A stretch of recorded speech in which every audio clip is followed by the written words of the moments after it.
I am Andy Fulton, Chair of the Conservation Commission. I call to order the December 14th meeting of the Conservation Commission at 7:07. I have to my left, I have members Mike Camacho, Steve Nager, and to my right, Mark Phillips. Sherry and Ray will not be able to join us this evening. And we have one guest, our represented our contract forester, Matthias. And unless we have points of order or items otherwise, I would like to go ahead and call Matthias up to the podium. Oh, nice. Okay, cool. To discuss some forestry items. On the agenda, we're going to touch base with several of these, including number 8. We have copies, Matthias, to hand around so we can follow. Yep, for sure. On the Eastman mowing, number 6, additional forestry update, and regarding a field walk for the Eastman, possibly some of the other agenda items also. So go ahead, Steve. So as just functionally, this is almost a little bit like a kind of working session right now, because we need to go through projects that are approved that have FSAs. So not every FSA needs to be encumbered. So I talked to Matthias today and asked about the fiscal year 23 FSA, so it'd be a brand new one approved. This one would end. But anything that's kind of ongoing that's approved, that's not going to be wrapped up by December 31st, technically should be encumbered. And then we should jot down that amount. So I think we've actually, is there any specific language other than we just make a motion to encumber for whatever the dollar amount is? You're encumbering from what? The FY22 forestry appropriation on already, approved projects. So we just say that this dollar amount on this project is encumbered.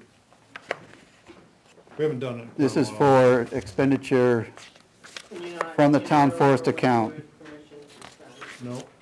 within the boundaries of the approval from. You say that you can't encumber more than you were approved for. Right. No, this is all You stuff. know what that is 25. and how much you spent. Right. So we have the budget sheet from Beth. I have no idea. Yeah, we did. You didn't get it? Yep. We got it today.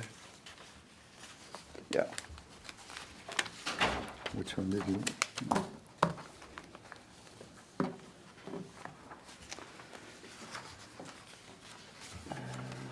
That would be the one on top. The account balances? Yes. That's our current budget report. Right, that's just on the Conservation Commission budget. Yeah.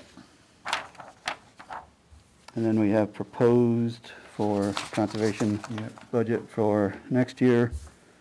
And we have our account balances, including the principal ones, the town forest account, and the conservation fund.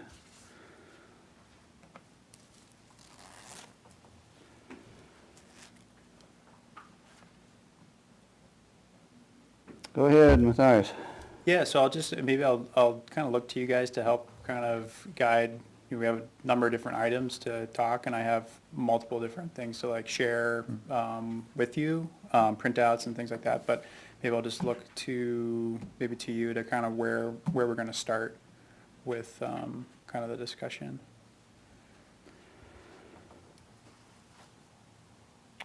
Why don't we start with a simple one? Yeah. That's item 8 on the agenda, the mowing the clearing Yeah. on the Eastman. For sure. So I got a little sketch here for you all. This is just a map that I guess I only have 2 of these. That's fine. So, Over here is good. So the Eastman project, we were looking at basically maintaining the large open area, 6-acre open area as early successional habitat. You've done work out there over the years to maintain that, and it's getting to the point where if you don't do something relatively soon, it's going to grow up to the point where it'd be just more difficult to maintain that in that current condition. So we're looking at the mowing, or brush hogging of that 6-acre field.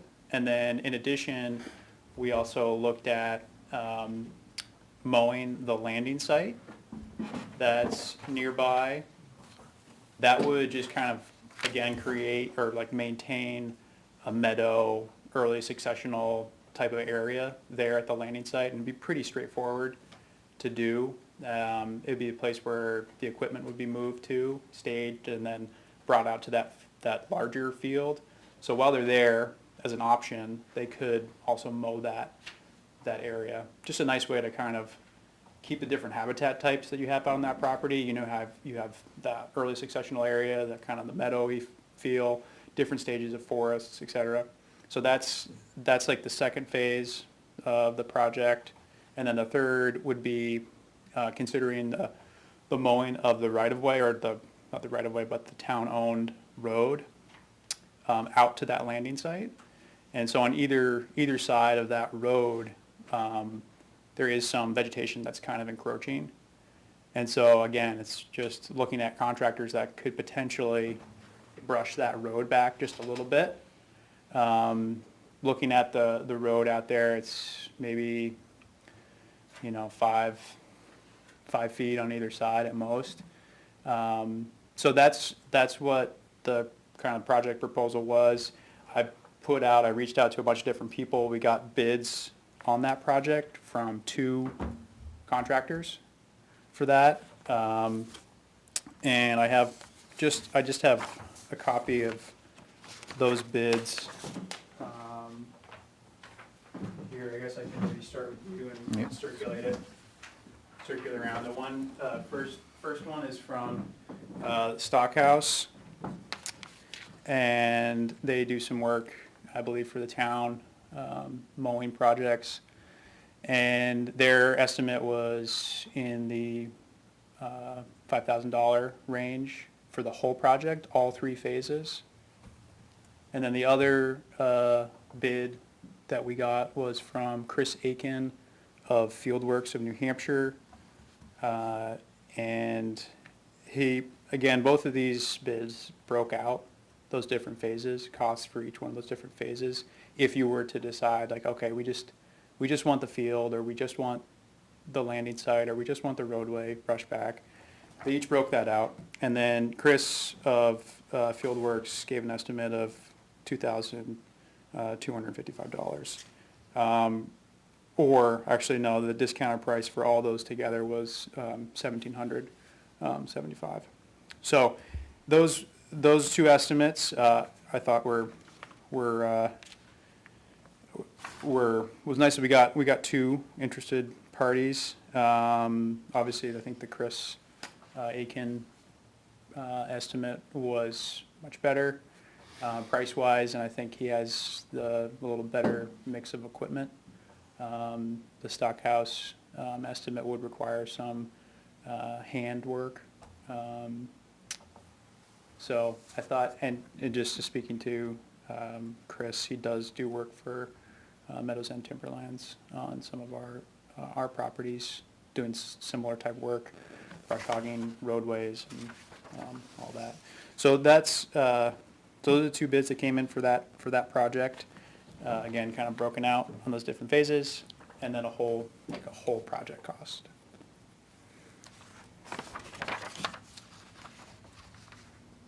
And just as another note, I did speak with Chris Aiken. I just checked with him about the weather. I think the window for doing this work, from Chris's perspective, that's closed, just with the snow. And so he was saying, in order for him to feel like he would, if you were to go with him, in order for him to feel like he could do a really good job, like kind of like the one-time good quality job, he'd rather do it in the summer or fall at this point, just with the snow kind of pushing some of that vegetation down. And then I haven't checked in with Stockhouse. I'm blanking on his first name right now. So, yeah, that's that. Both of them did say with the fuel, fuel prices, kind of fluctuating fuel prices, this estimate, they thought, you know, is kind of has a lifespan. So if we were to push it out, if we were to go with one contractor, and then at this point push it out, to say the fall of this coming year, I think, you know, we would want to just get a kind of a new estimate for that cost. Say if you were to go with Chris Aiken of Fieldworks for this project, I don't know if you could kind of approve conditionally on like an updated or revised proposal at some point. But that's what I have on that project.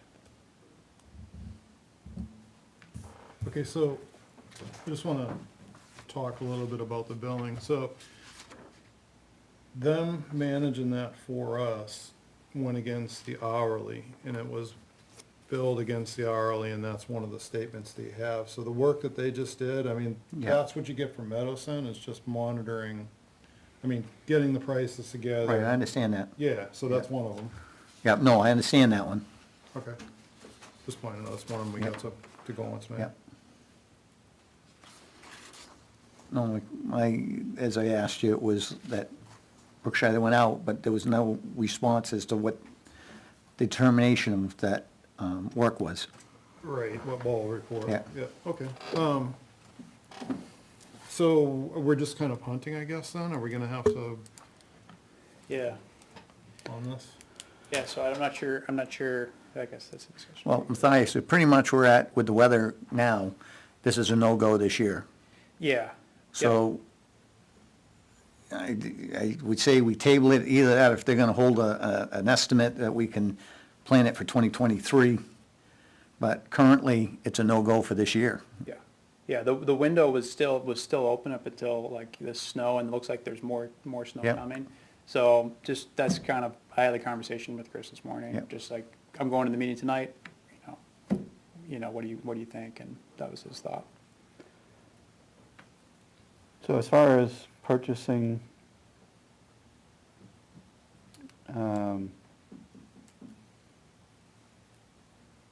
does that, Steve, sound like a brand-new start next year? Or can we select based on this process and, you know, anticipated retention in the end or second half of '23? My thing would be is, it's quite a significant difference in those two estimates. Chris Aiken's there, Fieldworks, seems to be the one, and that's what he does. It seemed very responsive Yeah. and If we can go there and then have them leave it open-ended in the fact that we'll review it for a fuel surcharge if the fuel, because that's what he's basically talking about, is fuel surcharge. Yeah, it's And just, it's then, hard to anticipate that. You know, right now, fuel's going down from what it was a month ago. who knows? Who knows what it's gonna be a year from now, and I understand that. So if we wanted to award him that we just get it, that he's got a fuel surcharge, and come back with a fuel surcharge if that has to be which you can understand. No one wants to hold a quote like that for Right. 10 months. Yeah, typically it's a month or 60 days Yeah. if you're lucky. Yeah, and I feel like we'd be spending the $600 all over again. Right, on you have their- to go their through the end of it, process. Yeah. Unfortunately. So just a question from the town purchasing policy perspective. So we reached out to at least 3 contractors, we got 2 quotes, and the lower one is like 2 something, so we all set from the, Are they over $2,500? no, the lowest quote is not. So if we award the one for 22, we're good, right? Because we reached out to 3 different vendors. Did the and- other one say they wasn't interested, or they just couldn't take it, or what was the third one? Yeah, the third one I did, I made a call to a number, probably 5 or 6 total, contractors. Some of them said it's not what we're looking for. Another one I actually visited with them on site. Did Gary go out with on-site? Yeah, I went Because with we Gary. reached out to Gary Wilson. Yeah. Yeah, went out there with Gary, and he just thought that with his machine, it just wouldn't be the right fit for him. Yeah. So, So this one would need to come out of the conservation account, which does not need to be encumbered. That's not, you know, a bad idea, and then it would just, I think we should really execute this you know, if we have an open winter anytime during the winter, then I think once, like, from May, we shouldn't do anything until the end of July, just for the Right. bird breeding season. Then it works for whatever works for him at that point, he can work it into the end of the, Yeah. yeah. And, yeah, I would just give them, like, you know, just authorize it with, you know, potential negotiation for Fuel surcharge. changes in fuel, yeah. Yeah. That would be my thought. Yeah. 'Cause And we have it in place, plans ready to go. Yeah, I agree. If you kick it down the road again, it's just gonna be worse and worse, and it costs a lot more money. Well, it's gonna cost us another $500 to, Yep. you know, to have them do the work. Yep. Yep. So that's savings right there, justifies it. Right, with the discounted price offered, if we go ahead with treating all three areas, you know. So, yeah, I mean, I guess what I'm hearing, so what's So- what do we got there for a cost? So, I would make a motion that we would, Of course, we'd talk about that number, but hope for something more like that. no, this is the number, it's discounted, if all of them. Well, that's the discount if we do all of it, Yeah, so we would do all of it, right? right, but it's the other number, but that's the discount amount, right? That's the way I Well- interpret it. No, I mean, that's the whole, he's gave us individual that adds up to that, Yeah. but if we do them all, we'll do it for the Oh, then 1775. that's a no-brainer there. Yeah, Isn't it? yeah. Seems it, yeah. So, you know But what, I would think we just want to note what the price of, we're talking diesel, right? Right. It's not diesel's gonna rule this thing, so just note the price of diesel at this point, and, you know, let's see where the price of diesel is down the road, and with that, we have the fundamentals of any adjustment that makes, you know, reasonable sense to all. so let me take a stab at this. I mean, so make a motion that the chair is authorized to sign an agreement with either Fieldworks in New Hampshire or MTL, whichever way we want to actually process the payment for $1,775 to mow the roadway, the landing area, and the field at Eastman with the expiration of 1 year, so they get the work done by 12, say 15/23, to be paid out of the conservation account, with the possibility of negotiation for fuel price changes. Adjustment for fuel. Yeah, adjustment for fuel. And that they not be allowed to mow from May 1st until the end of July because of the bird breeding season.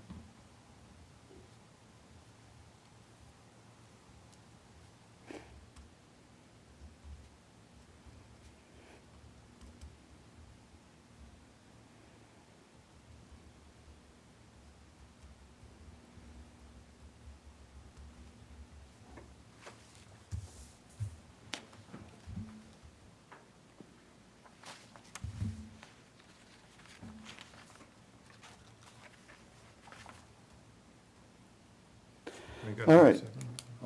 We've got Steve's motion on the floor. Clear enough on the recording there, Naomi? I'll say that. We have a second on the motion? I'll second. All right, now we're open for further discussion. Anybody have amending thoughts, concerns? No, I think that's a good plan. I think it's a great plan because Yep. I was afraid of us going back and doing this all over again Yep. and wasting a bunch more money and time. Yeah, we don't need to put this off anymore and miss No. another year, so just get it on the books. Yep. All right, with that said, all in favor, say aye. Aye. Aye, that's all in favor.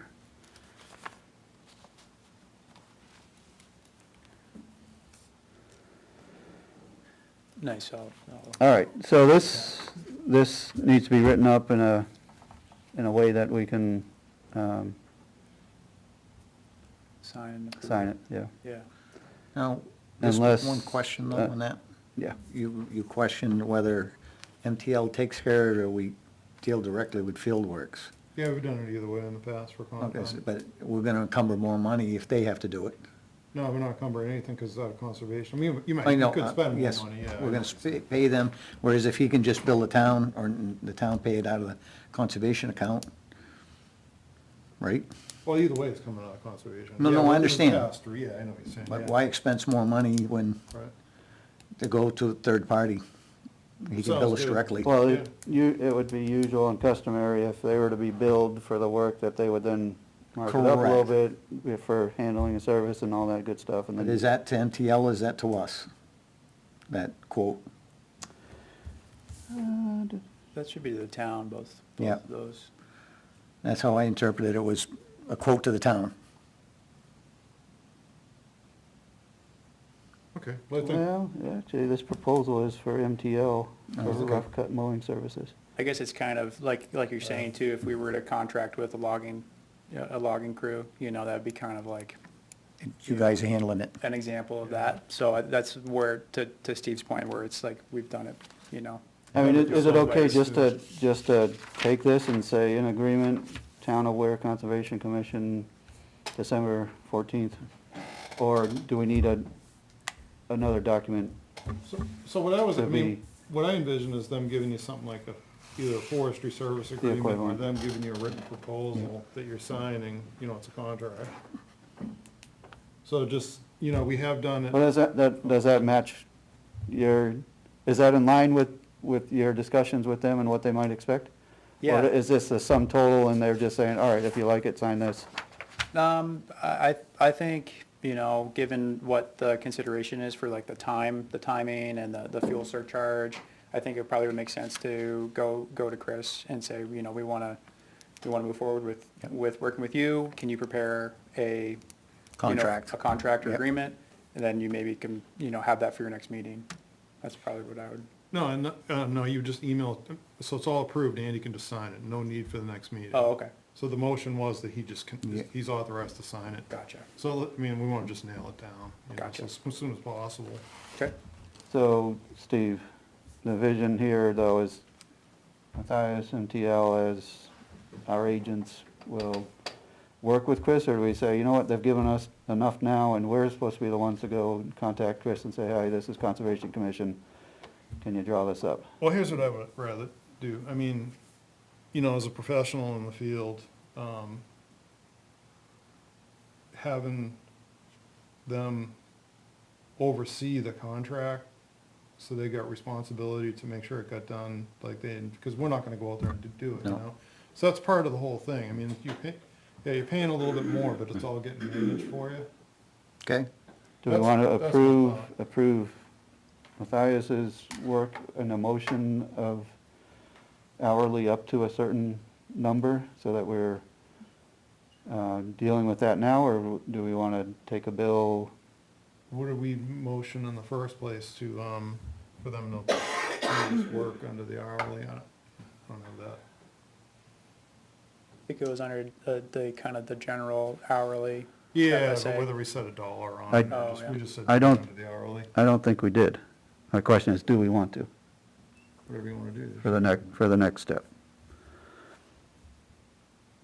It's nothing, we're talking, at this point, we're talking conservation funds, nothing we need to encumber.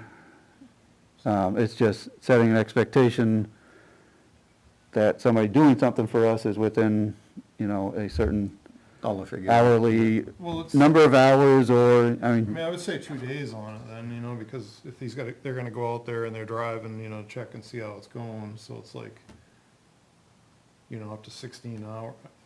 I mean, that might be a lot, but I guess that would just be a top end, up to 16 hours. A day? What's it take to drive through there? Is they walking or driving, or, 8 hours? Oh, no, they live, I mean, we're they're out talking, in New London, so we're half the time talking, they're not here. the work to nail down the contract and the work to Yeah. oversee the contract. Yes, yes. Process. verification that, you know, hey, the people who said they're gonna do it are doing it in the way they said they were going to do it.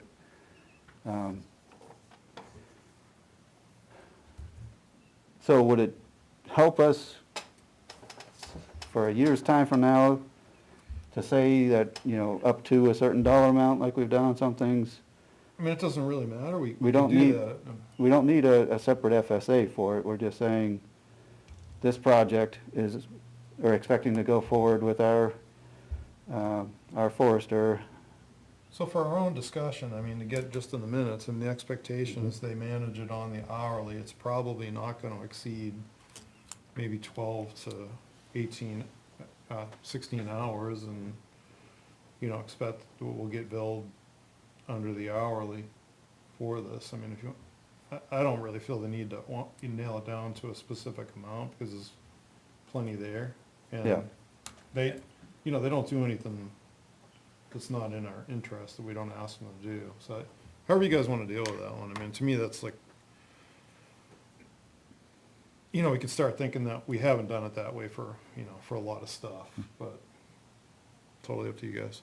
I just want to have a discussion now Yeah. and not be, oh, well, did we really, you know, approve, you know, what it took? Did we really know what we Your were? estimate, Matthias, to manage this, from getting contract to verifying the work's been done, what's your estimate in time?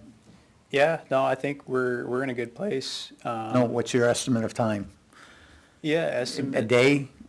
I Is think, it- I think honestly, like 8 hours probably is maximum what would be Okay. required for, you know, Then we can put down following an through. estimate of 8 hours management time. Don't forget the billing time. From them processing it, you know, I don't know what kind of. That's cost of doing business, they're gonna send us a bill. That's their office time, we shouldn't be paying for them to create a bill for us. No, for the field works. If field works bills them and then they bill us, Yeah. there's a fee through that. Yeah, Well, I thought we just set the expectation that we would like Fieldworks to bill the town directly. Okay, no, Yep. I lost that, okay, yeah. Or is there, So do you who's think, go- but Matthias, who's gonna there's a write- reason not to set that as an expectation, is it? a reason to, sorry, say that again? bill the town directly, have Chris Akins bill the town directly versus billing MTL and MTL billing the town. Yeah, no, I think that's good, and I think I mean, I would assume my work to advance Yeah. this project would be covered under the current hourly FSA, and then maybe a future hourly FSA that's, Right. for general. We're trying to nail down an amount that we're associating with this job. Yeah. So we're gonna have the job for the contractor that he's quoted us, and we're gonna have your time. Yep, So you just told us here's an estimate of your time of approximately 8 hours to manage this for us. So that's 8 hours that we'll have figured in our hourly FSA, but we're associating 8 hours with this project. okay. All right, the one thing was the billing would encumber more money through your company if you have to pay for it, and then, you know, there's a fee for that, a cost. If you had Chris Akins bill the town directly. Yep, yeah, no, that makes sense, Yeah. to me to work directly with him on that. You know, I would be happy to reach back out to Yeah. Chris and let him know what Yep. you know, how to move forward, and then, you know. and Because then- that's what we're asking, is for you to manage it to the Yep. point of getting Chris to get us our contract, and then verifying that when the contract is being completed, that the work's done as to our expectations of what we've talked about. And then he submits the bill to the town will issue the check. And then your time for managing it will be through the hourly FSA, which I think is probably the way to handle that. It'd be great for that to be captured in the minutes, and we've got a good waypoint here. The only wrinkle would be if, for some reason, Chris said, I'm not comfortable waiting for the town to pay me, I have a great business relationship with you, and I would rather bill you and then have you pass that through. If that's the case, we just need to know it. Yeah. Okay, well, it's something I can, when I check back in with him, let him know what you guys are looking to Right. do. I But can run that by him. it seems without knowing otherwise, that would make sense, just have Fieldworks bill Town of Weare direct once the work's complete. Yeah, I think that makes sense.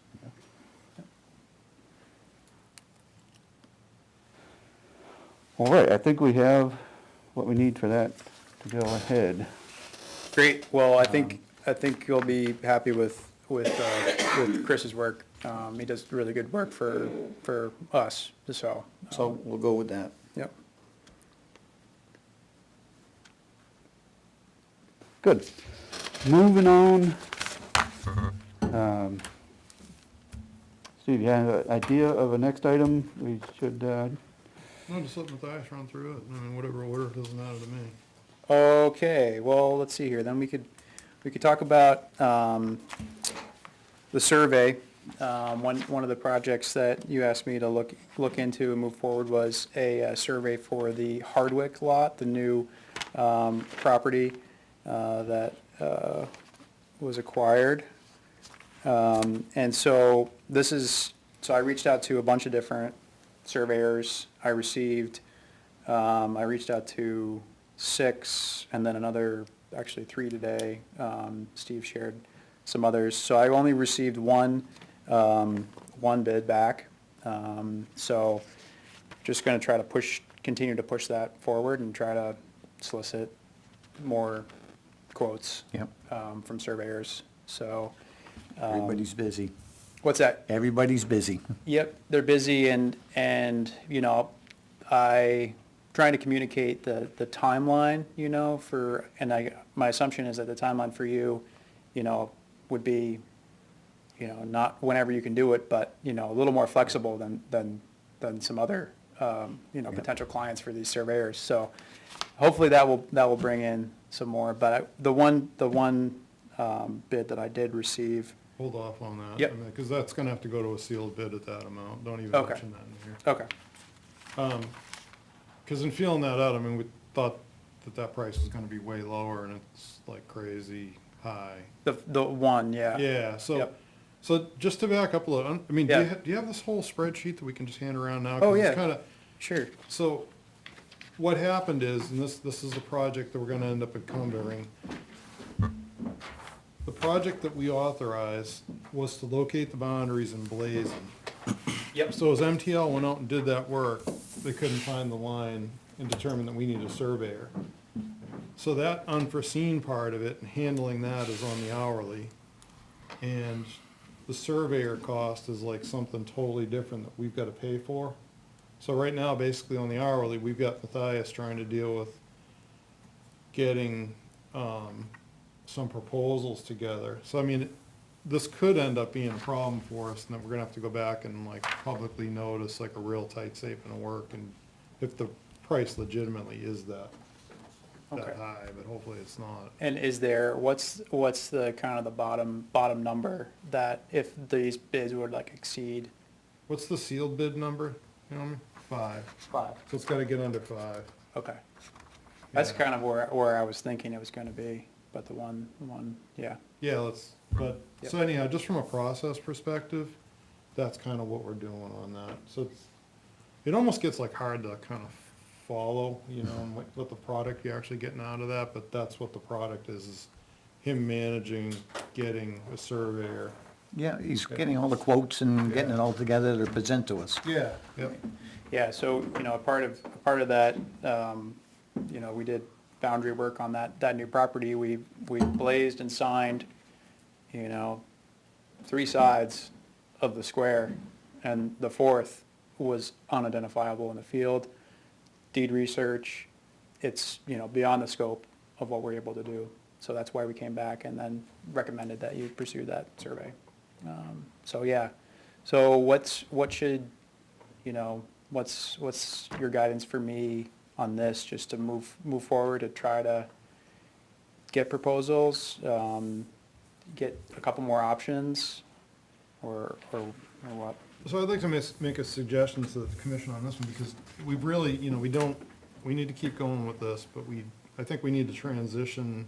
So the other thing is, you know, if we transition to the conservation account, like I caught one thing that, like, one bill that I knew was out of conservation that wasn't clear, but we need to make sure, like, when we say something's authorized out of conservation, that it gets billed out of conservation. You know, so I'd suggest this time of year that we keep going with trying to get proposals under that town purchasing limit, or, you know, if we find out we're gonna have to go out to bid, then we're just gonna have to go out to bid, and then we're gonna have to switch up next meeting and do like a real firm contract language and advertise it and go. But, so I think what we wanna do is just have MTL keep going, but charge the hourly rate against conservation at this point to try to resolve the, to get the proposals together for the survey. And then we also need to encumber, because they're kind of in a holding pattern. I mean, I think they've done some of the actual, like the wound on the tree, but that, you know, letting that dry and then go back and paint it. So there's, if I'm reading this right, and Matthias hopefully talked to Jer, is that, like, for instance, the boundary maintenance for Poor Farm and Hardwick, that there's still 1755 outstanding. Yes. Is that right? Correct. So against 2022-004 FF, Yep. we need to motion and vote to encumber 1755. So that would be like the, I wish I had some scrap paper right there. Just carry over to next year. No. No? Oh, I mean, the money carries, Yeah. it's the fiscal year 22 Right, appropriation. but we're carrying it over to next year. Yeah, we let it Yeah. keep going. Yeah, right. Yeah, and that item there is that the completion of that service agreement. Right. So which would be the painting of all those boundaries, those 3 boundaries that we've worked on. Okay, so that's one that we're gonna need to encumber. Yes. And then we need to add up everything that we're gonna encumber. So just kind of generally on that sheet that I passed out, Yeah. the top box is kind of current, current work. And then the bottom box, summary of work to be completed in 2023, is looking ahead at what, those active FSAs are, where there's going to be costs that you'll need to incur in the coming year. And then also some thoughts on income generating opportunities. But we can walk through each one of those items if that's. Yeah, we're probably gonna have to. So, do we need to motion to keep them going on the conservation account to work on the survey proposals? How do you wanna deal with that?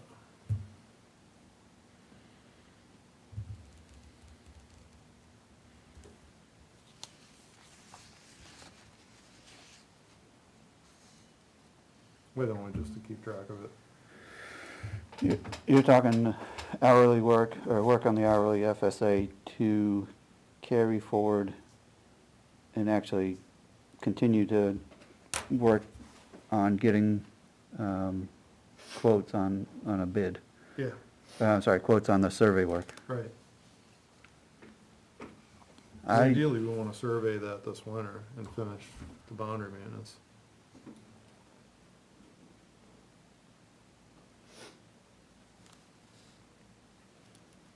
I don't think, when we're talking services, we need a motion to approve work that we are gonna then bill out of the conservation fund.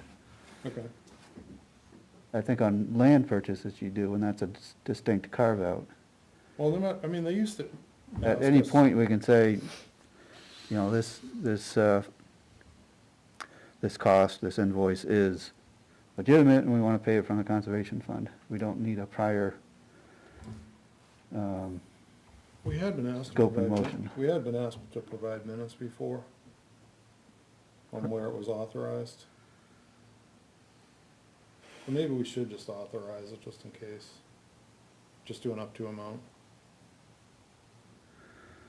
on the conservation fund? Yeah, I don't remember that. I remember on, a number of town force account items. But there's no harm in setting, setting expectation up front that we, we expect expenditure of X out of conservation fund for this project, and at the front end, we have that recorded as a motion in our minutes. We could do it that way. yeah, why don't we just, I'd like to just make a motion that we,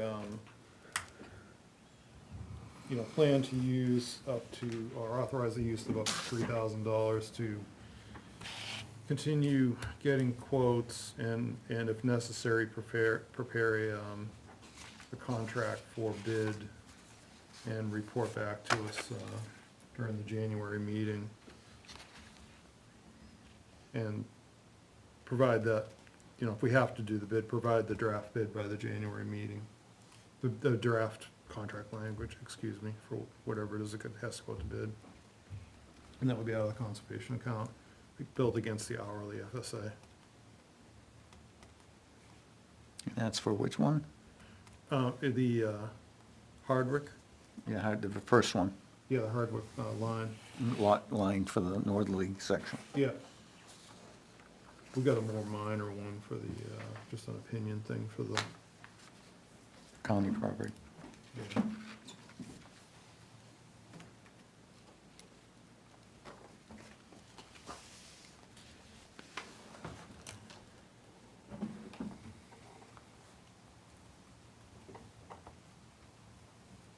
Do we have a second on Steve's motion? I'll second.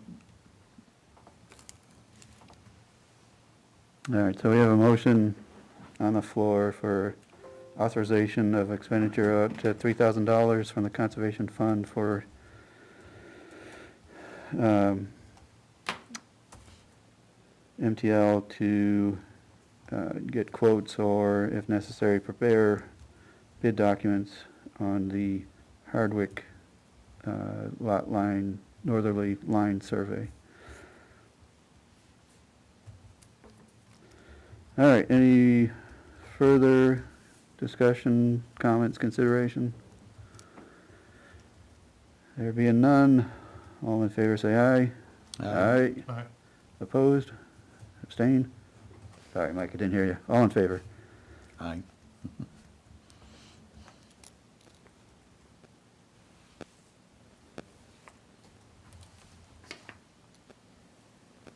All right, so that handles Hardwick.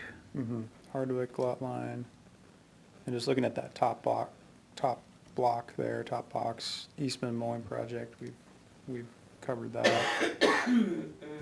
Right. And then we can talk about the county lot next. That's Yep, that sounds good, Mr. Harris. great. Okay, so the issue there with the county lot is that a portion of that parcel, the northern parcel, the ownership is in question. And that kind of was uncovered through other deed research that Ron Klamarzik, surveyor, was doing for the Poor Farm property. And so, again, when we were doing boundary line maintenance on this new parcel, just a part of like our normal process is just to look at the deed and understand kind of, we have to have a good sense of what the ownership is. And so it was just unclear as to where that line was and what the actual ownership of that, a section of that parcel. So Ron Klamarzik offered some insights and basically made some recommendations as to what should be done to kind of clear up the title issues there. And from my guidance, or what my understanding was, that you were hoping to get a report from him that describes what the current ownership status is from his perspective, and then kind of like ways of moving forward. So this parcel was, once all together, the ownership was all together, it was then divided, and then the owners of that other parcel have kind of evaporated over time. So it's just unclear as to what the clear owner of that one parcel is. So so I reached out to Ron, and he said he can provide a kind of detailed report on the kind of the current condition of that, which would then provide you kind of with guidance as to like, okay, how do we move forward with, you know, there, he mentioned a quiet title, you know, process. So he said he could provide you with that report. He said somewhere in the ballpark of $350 to $400. Most recently, when I was emailing with him about the surveyor, he thought, you know, it could be even a little bit cheaper than that, depending on how much time it would take. He's done a lot of work on that whole area, just because there was the issue with the Poor Farm property and an adjacent landowner. So he did some really deep dives in the whole kind of ownership of that place up there. So I think he has a lot of that work prepared, so. This separate of the line that we've been dealing with? It's the same Have you- line. Okay, So Matthias was communicating with Ron, and I think it was unique is there was this idea of that, I think maybe this, instead of just like this question of two parcels, there might have been a third parcel that there was never any taxes paid on, that might be the swamp in the middle.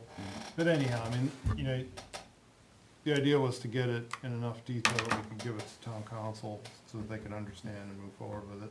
So to just have something written by a surveyor, you know, that can pass along in detail. So, Okay. yeah, that's all it is. The expectation is whatever reference he has to book and pages in his logic would be on, you know, a report instead of just an email that's, you know, email is too informal. And couldn't really follow, you know, you could see like the sort of logic that it didn't have enough information to really pass on to council. So that's all that was. So do we want, the question here, do we want to give Ron the go-ahead, pay that out of conservation and have Ron bill us directly, or, you know, same kind of question, or do you want him to? Just to speak to that, I did put together like an FSA Yeah. that would kind of, you know, work MTL as kind of the manager of that. Just not really knowing how the approval process would work for you, if this would be an easier thing to do, or like we did with field mowing, the field works, to go directly through. I would rather do it that way myself, because I think having them manage the whole thing makes more sense, but it's. I'm a little lost here, because aren't we already dealing with that with Cagliano, I think the name is? Yeah, so this is a different parcel. So you had the Poor Farm report. But isn't Ron aren't we working directly with Ron with that? Isn't he the one that created the, You paid the report, you created the report, I don't know how we Yeah. paid for that, if we paid that directly or through you guys. I'm not sure. I thought we did, because we put it up for, put it out to bid with two people, and we went with Ron, I believe, that did that whole report. Yeah, I don't, is that how we did it? I Yeah, don't remember. because there we had two bids on it, and we chose Ron, and Yeah, so, again, why would we bring MTL in the middle of this when we're right in the middle of it already? yeah, well, they were doing the boundary marking, Yeah. that's how that relates to that. Because it's all the same, kind of the same piece, isn't it? Well, it's a new parcel. Okay, Yeah, either way, I mean, Yeah. I don't really have a. I think it's the same baseline information, but now tailored for a different okay. referred parcel. We've dealt with Ron already, and again, why would we bring a third party in the middle of it? I Maybe guess I'm the only missing reason would something. be, well, because now we're going towards what they're doing, relying on this work for what we're asking them to do, Okay, because the boundary marking. yeah, And they were not able to complete the boundary verification and marking because this point was a gap in the data, or a gap in understanding, or just a missing piece of information. So do we say, all right, you guys found a way to get the information, deal with it, send us a bill, or you guys found a way to deal with the information, tell Ron to bill us for it, but talk to you about it, because you guys are the ones who are gonna use it. send them a copy of it, because Yeah. I don't know, would seem to me that this is all still the same piece we're dealing with, and it's a different, Yeah. but yeah. it's clouded, the whole thing's clouded to begin with, this piece is I- clouded. I think I think we probably need to, probably benefit us to step back a little bit and just say, you know, we're involved in some form of dispute resolution. Yeah. What is it, where does it better fit? Shouldn't we get the dispute resolution done, and that might just fall into place? No, so that's what this is, so, all right, so we're really confusing issues by mixing the parcels together. So the other parcel, we haven't heard anything about, this kind of mystery, like, unpaid taxes piece that's in the middle. Okay, we had a parcel, now there's a problem within that parcel. It's not another piece that we got separate, I don't recall us buying another piece. Well, which one, are you talking about county or Poor Farm? Because originally, the first one's Poor Poor Farm. Farm, and then we Poor Farm bought didn't have county. that issue. Yeah, Poor Farm didn't, that issue didn't come up on Poor Okay. Farm. So this is a, So we bought county, which has an issue. So we thought it just had that claim by Cogniano. Right. But the weird thing that popped up in the email from Ron to Matthias was this idea of that there's actually maybe this, that there's really 3 parcels there, instead of just like the 2 where Cogniano was claiming like an overlap Yep. on ours, but there's maybe this 3rd thing that was in there, and there just wasn't enough information in the email to really determine what the heck he was talking about. You know, it wasn't a map or anything. So again, maybe we're it's- dealing with Ron involved in this whole piece. Why would we bring a third person in? Let's contact Ron, we're already working with him, correct? Are we not Well, he working just, with? no, he just gave us a report and that was that. Yeah, you know, I mean, it's kind of mixed in, and I'm kind of fuzzy on it, but the Yeah. whole thing needs to get funneled to Laura, Yeah. just to deal with it. Yeah. I mean, we're not gonna deal with much, that's, you know, that's part of the problem. Yeah. The reason, you know, we're having MTL as our professional land managers to Yeah. chase all these issues, because, I mean, we're having a hard time keeping up with everything that we're supposed to be doing, you know, so it's just one of these decisions, you know? So, again, so let's identify what we're doing. Yeah, They're a forester, they're not in land, you know, they do the boundary lines, but they're not surveyors or any of that stuff. We already got somebody in that's a surveyor on this property trying to settle a dispute.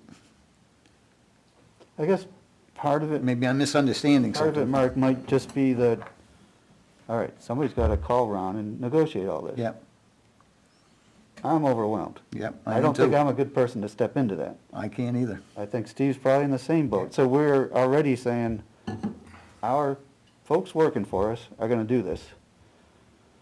Okay, So, given, you know, something in the $400 range or less, does it make sense to have Ron rely on somebody he's not talking with to pay for something when he's talking with Matthias about this is what I need to do, this is what I'm gonna do. Matthias is gonna verify he does it, collect that information, then share it with us. Does it make sense to say, Ron, deal with him for the logistics, deal with us for the payment? Why not just say, you know, on a, you know, something that maybe might be less than $400, you know, that's of a scale to say, all right, please, just take care of it for us, because we'll just screw it up if we, you know, understood. insert ourselves as another entity into this whole start to finish process.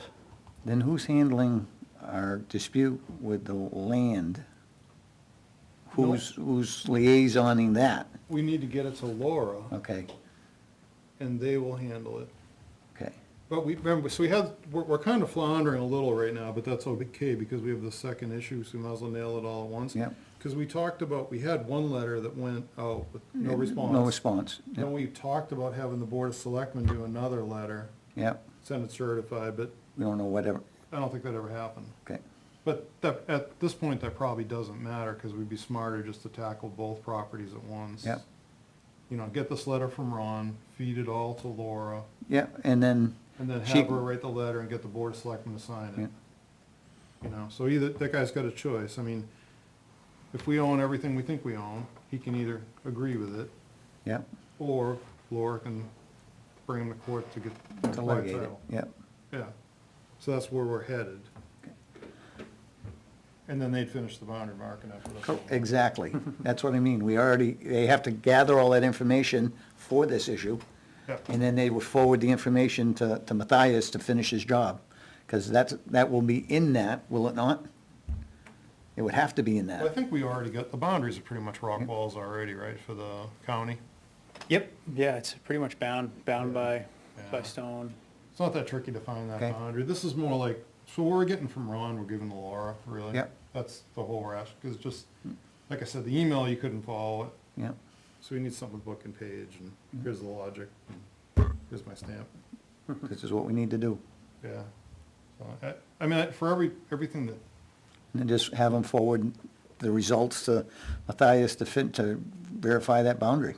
no, but I think we don't wanna manage that, is what No. we're saying. Yeah. We don't have time to manage it, I don't have time to deal with Ron. I mean, Matthias already, you know, that's kinda my problem, right? I mean, I work 40 hours a week theoretically, and, I'm doing a bunch of other stuff and just can't, you know, I can't do two jobs at once. That's why we've got, you know, natural resources professionals. You know, I mean, we call them foresters, but they're land managers, you know? And we've got a lot of land, a lot of acreage, a lot of issues.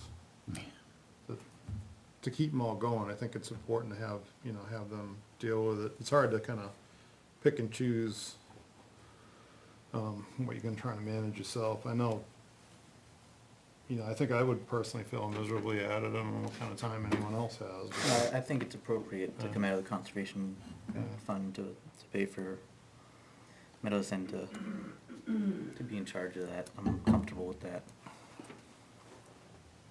Because it's not, it is, we're just speaking to this specifically now, but there's a lot, and I don't have, I mean, we're all volunteers, right? Yep. So I don't have that spare time. It would take hours and hours every week to be able to deal with that.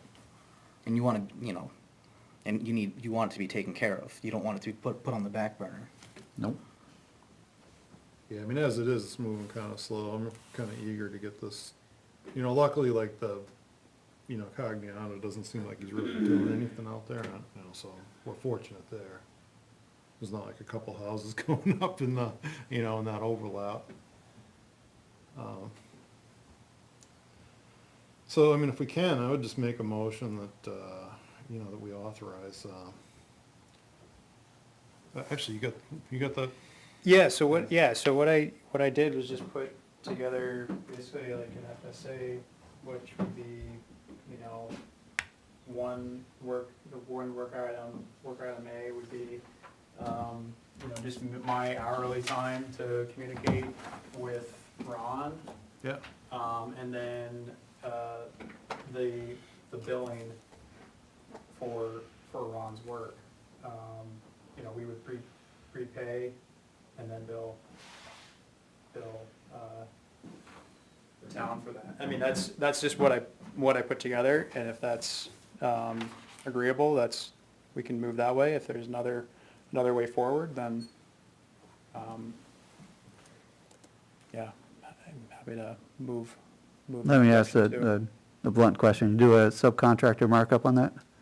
What's up? Do you do a subcontractor markup Ron's bill for us to pay to you? I wouldn't do that. I would just, you know, there's my hourly time in administering it, but no, I mean, I wouldn't do that. I think it was just an attempt to make it a little bit easier. Sure. Yeah. Streamlined for you. I don't see any reason to like mark up, you know, Ron charges us 400 and I charge you 450. I mean, I wouldn't do that. How business works, but Yeah. Well, then, it's a no-brainer for us, Yeah. really, it is. And that's genuinely appreciated. So I'm gonna make a motion to approve, Forestry Service Agreement 2023-02FF to be paid out of the conservation account for, up to $1,500, which includes Matthias's time at $75 an hour, yeah, based on the hourly FSA, and then, the report not exceeding more than $450, and that the chair signed that, and just put a handwritten note on here for the medicine, for both copies, that it's to be paid out of conservation, so that's clear. Can I see that, Steve?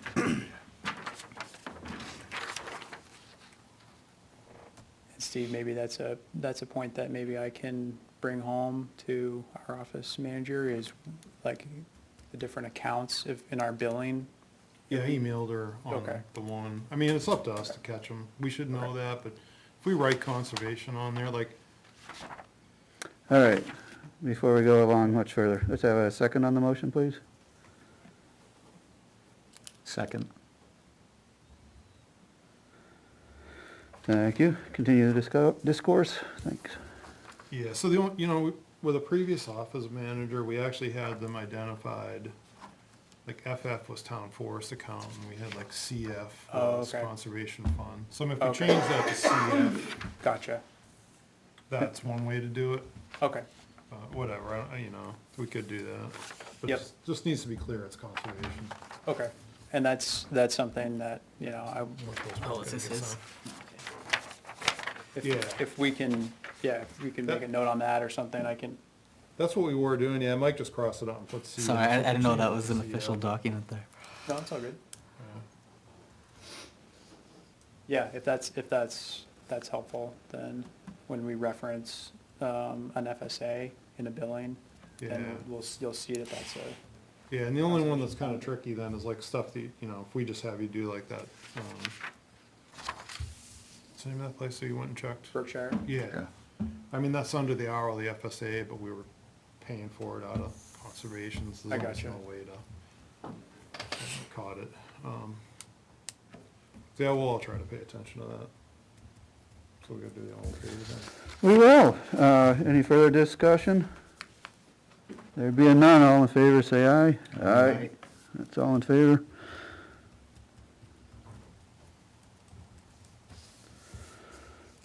Okay, so with that, we can talk about the Berkshire, project. Sounds good. Okay. So, let's see here, I have two, and I can send an email with this, I have two written, kind of just summaries, and then some maps.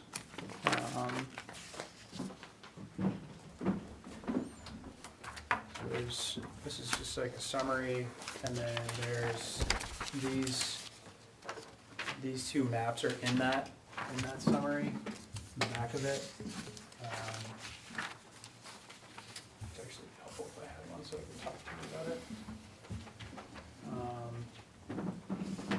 Yeah, so I went out and checked this property, the boundary. I know you've had some issues with encroachment along the boundary line. So what I did was I looked back at previous report that identified some specific areas of encroachment. And I basically just I checked those out closely and then walked just all the boundaries that were kind of in contact with some of the residences. And so there was just six main items that I kind of identified. And we can kind of go through each one of those. So item one, in the last inspection, from looking back through some of the notes, there was a structure that was off of the private property and onto the conservation lands.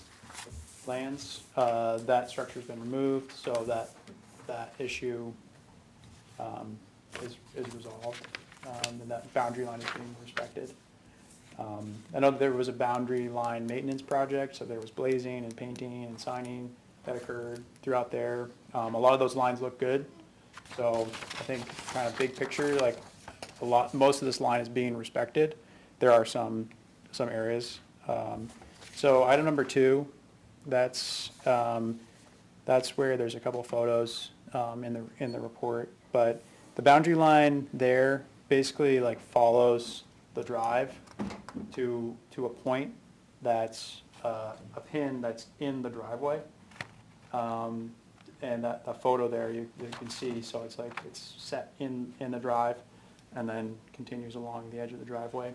They are currently like maintaining the edge, kind of landscaping the edge of their driveway, which is within the conservation land. So that was an area that is, I don't know, worth looking into. There is a sprinkler head that is, on the side of the driveway that is used to kind of irrigate some of the landscaped plants that are there along the road. So there's a photo, there's a couple photos in that report that that looks kind of down that line. So you'll see that. You probably have more experience with some of these encroachments than I do now. You're not, okay. So there's, in the previous report that the surveyor did, they noted that some of these encroachments were, occurred during the construction of a lot of these sites, so there was, construction on those sites that, almost kind of set some of the precedent, I think, for some of these encroachments. But that's a very, it's a minor area, but it is something worth looking into. Item number 3, so there's kind of an area down by the main road that is mowed and maintained. I can kind of point at it here, but 3, this. yeah, so the item number 3, so this area right here is almost like treated as a common space amongst like the neighbors there. It's mowed by this person here who's been there for under 5 years. I spoke with them, and they mow this whole area right here, at least this part that's kind of partially on their property. And they're said kids play soccer and stuff like that, and he wasn't really aware of kind of where the boundary was here. He was aware of the boundary line near his home. But so that area there is kind of currently mowed and maintained by the landowners. There's a corner monumentation that was noted in the survey that I cannot find here on the ground. And there are some sprinkler heads that are located here that may or may not be on the line. It's this line right here in particular, kind of near item 3, is not well maintained. There is no visible sign of kind of boundary line evidence, like blazes, pins, paint, etc. That's really pretty much the only line that I encountered that didn't have that good boundary marking. It follows the driveway, closely, and so the encroachments are minor. It's hard to piece it together on that line. There was some issues in the back of this property last time, 5-6 years or more ago. Those seem to be resolved. So that's an area there that, like we kind of talked about item number 3 and item number 4. Item number 4 is the kind of continued mowing of that space. I'm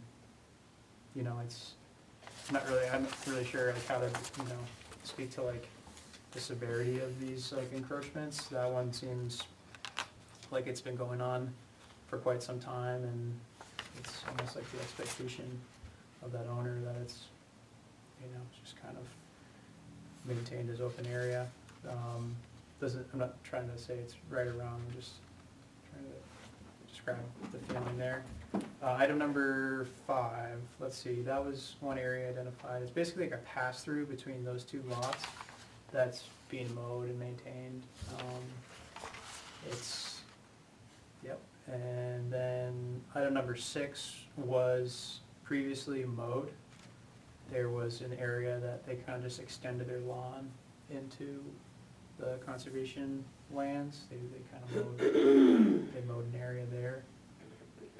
That is being respected right now and is all good. So that was what I was able to find out there in terms of like the condition of the line and how folks are respecting it. I think on the whole, it's like, I think the boundary line maintenance that was done was very beneficial. It's like very clear, like this is the town conservation lands, and most of these folks are respecting it. There's just like these couple little issues that,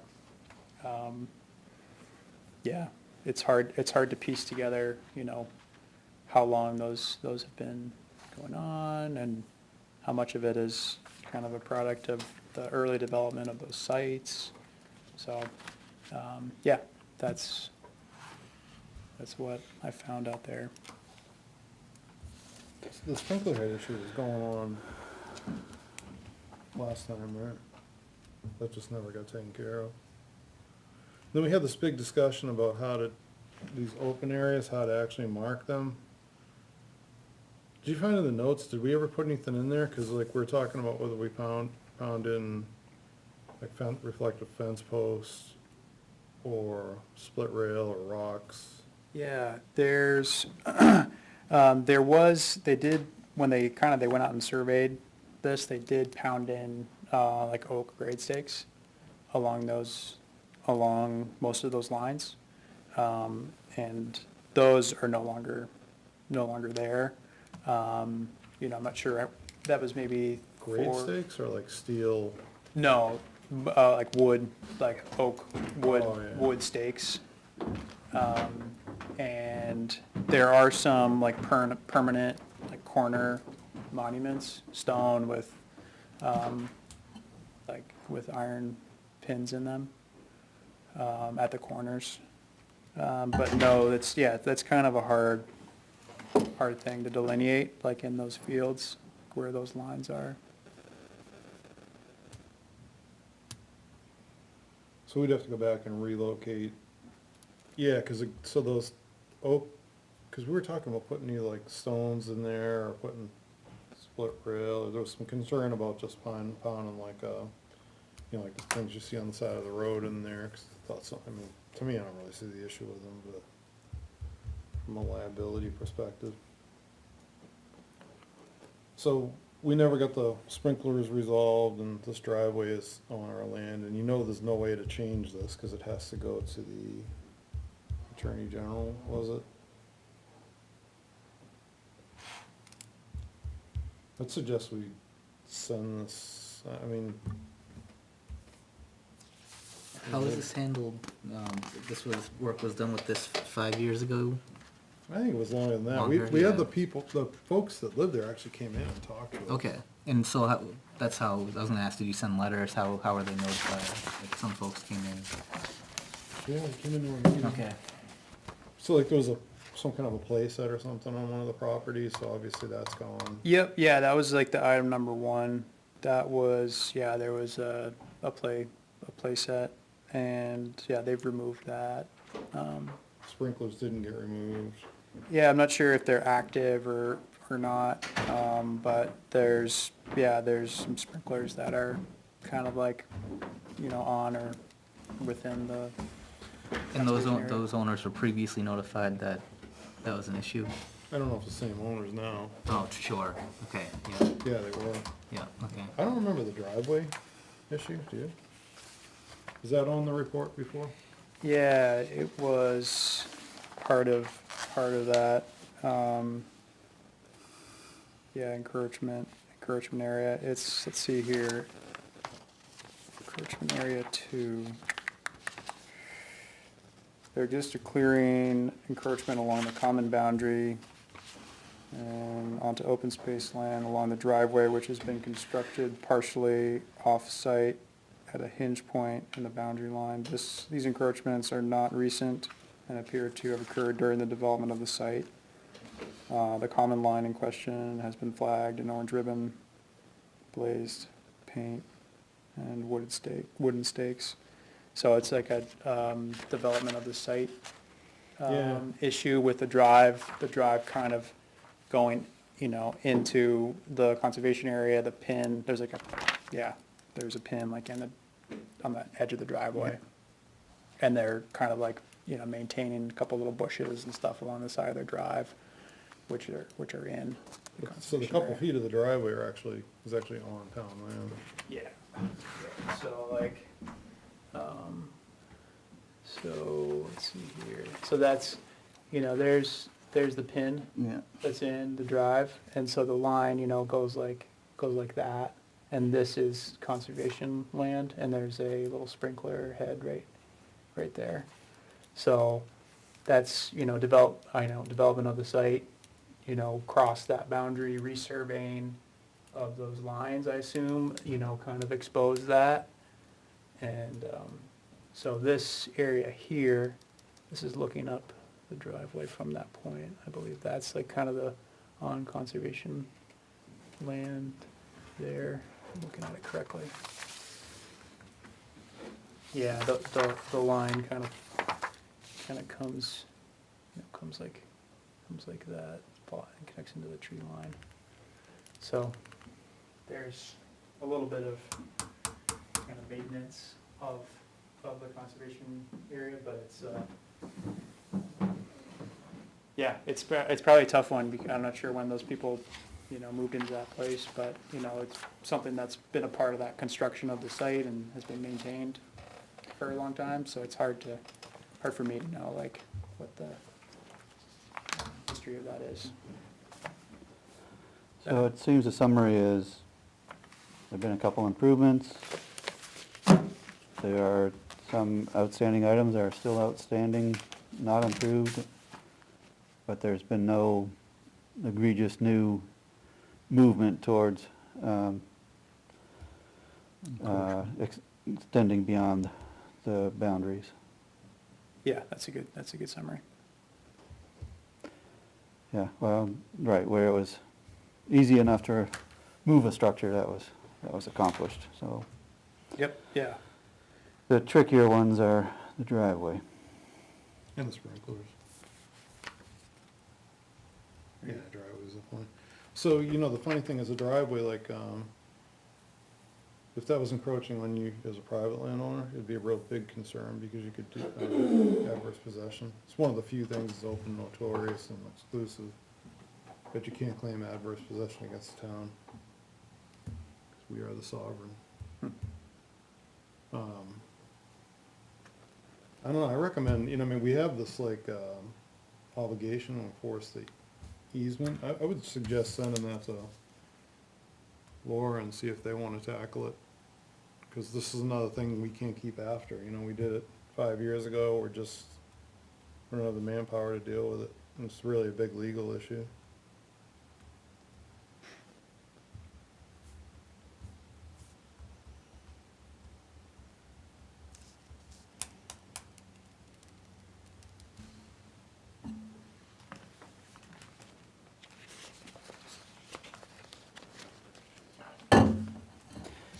Yeah, well, it's no surprise we're dealing with some of those, just the way it was laid out.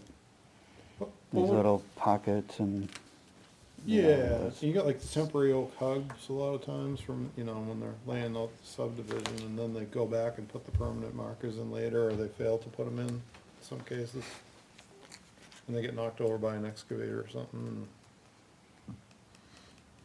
We get pulled out. and, yeah. So I guess what's the alternatives here? I mean, it's encroachment on the town property, or conservation property.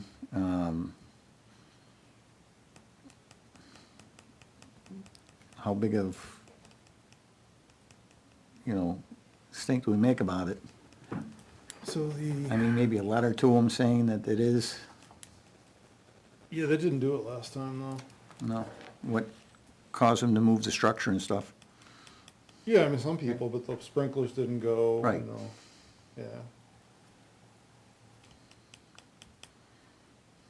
yeah. How big a, Well, so, we're not a land trust, but, you know, stupidly, we've kind of gotten in this role on some of these open space developments.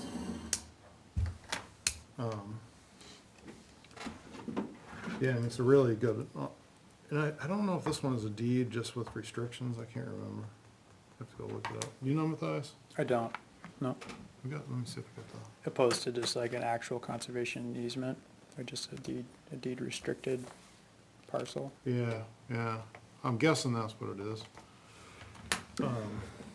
So I don't know, I mean, that's a good question, yeah, I mean, when you No, accept I an easement. think this was one we actually accepted the easement, so we're an easement holder, I think, on this one, which is why Oh, yeah, that's bad then. we could not,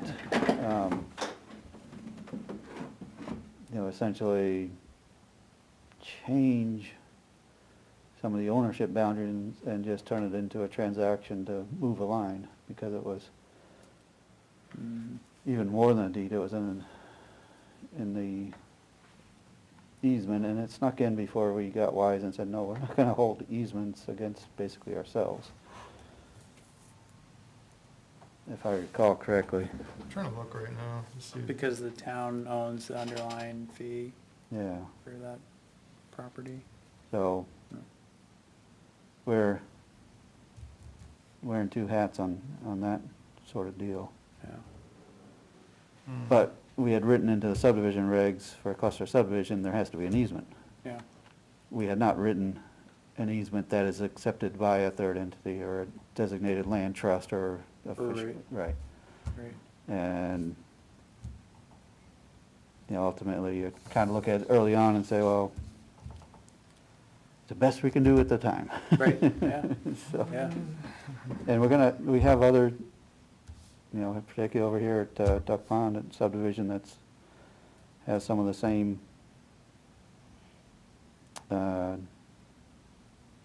convoluted lines. yeah. It is, from walking around the back of these folks' homes, it's a really nice resource that a lot of these folks are using, like Yeah. just walking out there and, what a nice, what a nice thing to have in your backyard, like, Yeah, at one point, I think a Boy Scout was gonna put in a trail, I don't know whether it ever happened, along the river.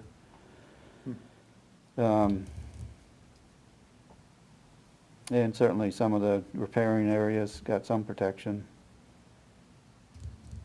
through the easement, so, but yeah, some of these lines are tough to work with. But for the most part, I mean, they've been really well, like, monumented, and marked, blazed and painted. I struggle with Mark's question, how much effort do you put into a marginal Yep. benefit? Right, Are you going to move something 2 feet and say, well, we have improved the environment, or we have improved the habitat by doing this? That's not it though. It's not it, but, it's natural to, human land users to think along those lines.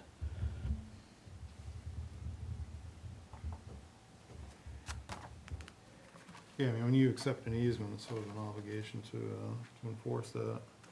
Mhm. I mean, we've had to go up and deal with ridiculous little stuff on,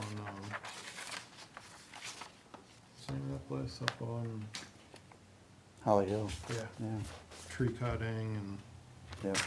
you can only mow it once a year. How do we ever get that thing? Is like, the stupid conditions unbelievable. that I got was the book. conditions on the easement? Yeah. Stupid. You just wait until Duck Pond gets, completed. It's asinine. We've got fee-owned land, and then you got like the back third of someone's actual little rinky-dink house lot that's supposed to be conservation.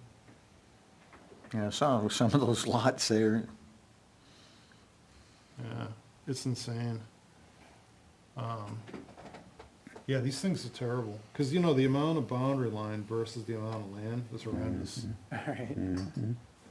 absolutely horrendous. So,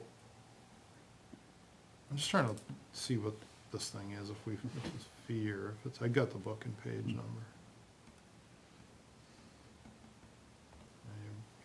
Yeah, come on.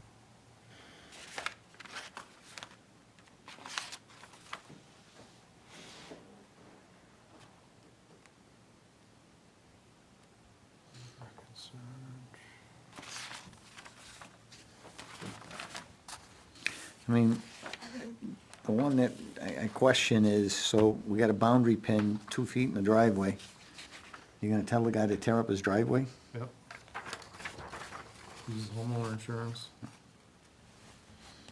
Or the, not homeowner, what do you call that, title insurance, when they bought it, or, it depends on the genesis of the driveway too, whether or not we know that, but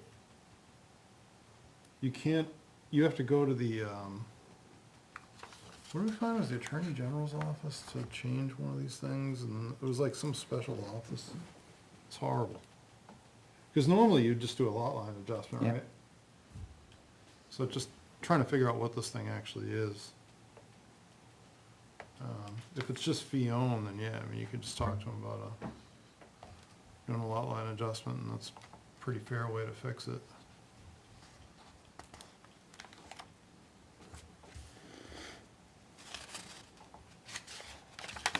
That's probably the worst piece. The worst one there is the pin in the driveway, right? Yep, the pin in the driveway. The other ones are mowing land that they're not supposed to. That's it, yep, Yeah. that's it. And the sprinkler heads, well, you said there's some landscaping. Yep, so that's associated with the Driveway pin. The pin in the Those- driveway. That's all the same one. Yep, and I thought- there is a sprinkler on, you know, with that pin in the driveway issue, item number 2.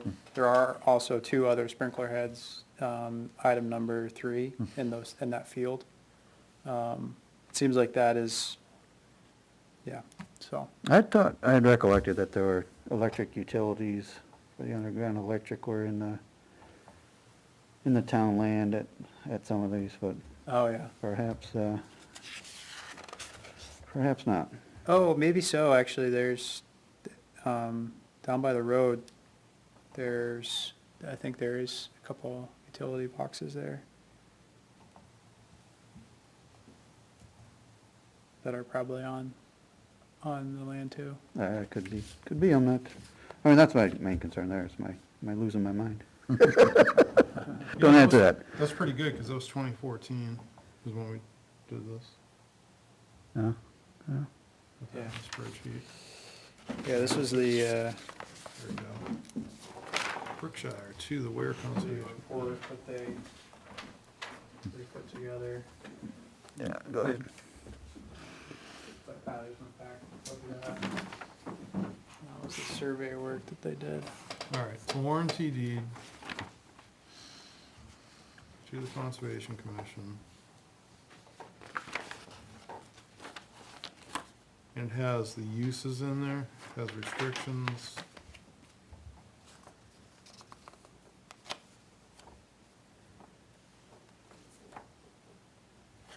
So the covenant language is within the deed. Yeah, restrictions. Let's see if the,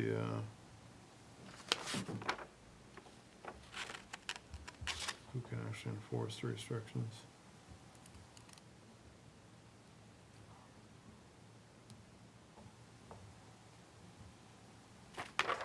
Any owner of a lot on the subdivision plan created by the plan shall have the right to enforce these covenants and restrictions. In addition, the town of Weare shall have the right, but not the obligation to enforce such covenants and restrictions. Yeah, so it's not an actual easement.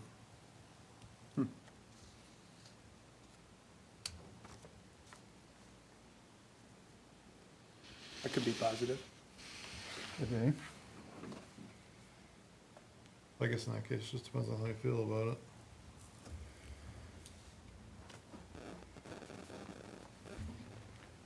So I wonder if we are allowed to do, that would be the interesting thing, are we allowed to do lot line adjustments on this parcel?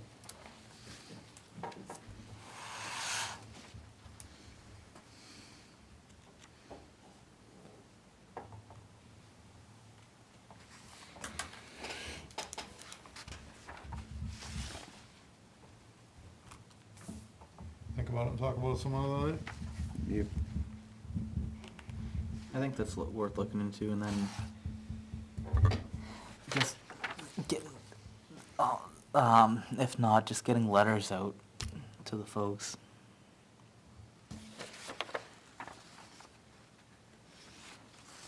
Because I agree with Steve, these are probably not the original owners that were in the beginning of this, and probably have no idea that any of this has been done. Yeah, I spoke with one landowner, yeah, who had moved in 5 years ago.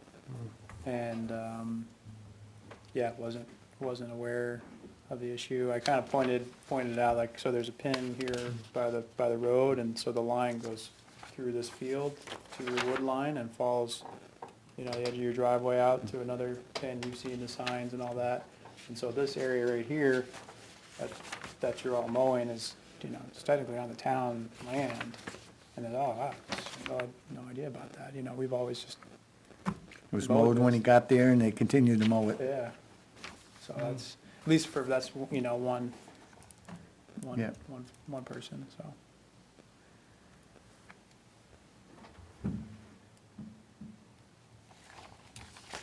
So the only real thing that you can ponder is with the infrastructure,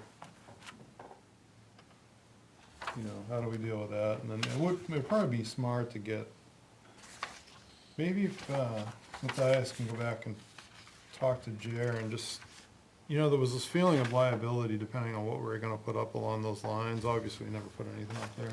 Right. I don't know if there really is liability of putting a metal stake out there. I don't know. Was it Bob Todd that did the survey work? Yeah. Yeah. Todd. Yeah, so I don't know if he came up with it, he felt like that was gonna be a concern, putting metal stakes out there. But obviously like something, I think the concern was with something low, like rebar, like you see in the woods sometimes, 1.5 foot above grade with the grass getting tall, somebody goes, Hits it with a mower. you know, hits it with the mower, a kid's running through there and, you know, It's rakes a shin on it or something, and there must have been kind of a miscommunication, so I was thinking more like the, on the highway culverts and also even like the mile markers and Yeah. stuff. Right, that something stake that's there, up it's about 4 4 foot high. yeah. yeah. Yeah. So maybe we should go, you know, have some of those set out there. You think that would take a survey though, cause we're missing a corner now? We'd have to look back at the survey.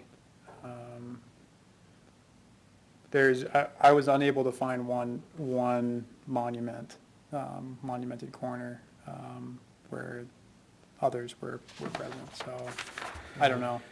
I'd have to look, we could get back to Todd and we could get the actual survey. Bob's deceased.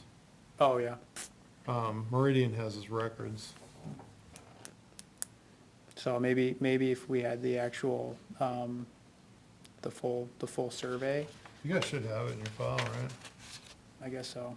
I can look back, that's what I had there, but maybe it's in the hard copy folder. I think we'd maybe have Matthias spend an hour or two on it, and then just next time we have a quarterly forestry discussion, just talk about how to move forward with it. Yeah. That sounds fair enough. Yep, I'm fine with that. So what you just found in there Trying to see the is the earlier ability, work. is the ability to do a lot line adjustment a possibility? Is that something that's gonna be way too hard to do? That's a Laura question, and whether, Okay. who splits the cost, or how the cost is gonna, I mean, really, the landowner should pay the cost for encroaching on the town. And then they'd have to wanna give us the equal amount of land to fix that. I mean, all, you know, practically speaking, it's not worth that much. So, I mean, the Todd survey's right here, right? That's, Reference, but, yeah. It's just, you know, I don't have the directions, you know, the meets and bounds. yeah, so you got the dates and everything, so if you call, I don't know what they're gonna charge you, but Meridian's got the notes. Yeah. Right. So if you don't have, you know, just a matter of finding out what Meridian wants for it. Can I take this? Yeah, which one's it? Yeah, it's, Yeah, that was yours.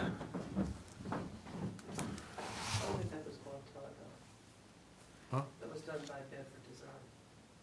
No, we sent Bob down there to reestablish some missing corners, investigate some stuff. Really? Yeah, this is, No, got his thing stamped there. Bob wasn't well for a while. Yeah. No, Was that was somebody, 2014. that was somebody working for him, right, who gave us the report? Yeah, there was some. What's the name at the end of the report? Bob wasn't well. Even then, 2014. Yeah. His name was Rick or something. What was it? I mean, Todd He is, worked for Todd. yeah. What's the name on the report there? I don't see a name on the report. So you're saying Bedford did the original subdivision? Yeah.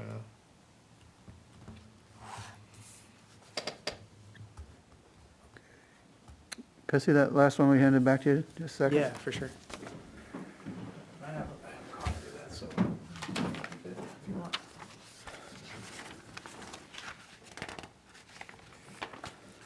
Richard Kohler, Yep. Dick, okay, Rick, what do you want to call him? yeah. So you're saying this is something you don't need? Yeah, you can keep that, because I do have Okay. that electronically, so. All right, you got your notes here, though. Kind of sketch on it, but those notes are captured in the. Okay. The new write-up, so. Fair enough, thank you. All right, so I'll go back and take a look.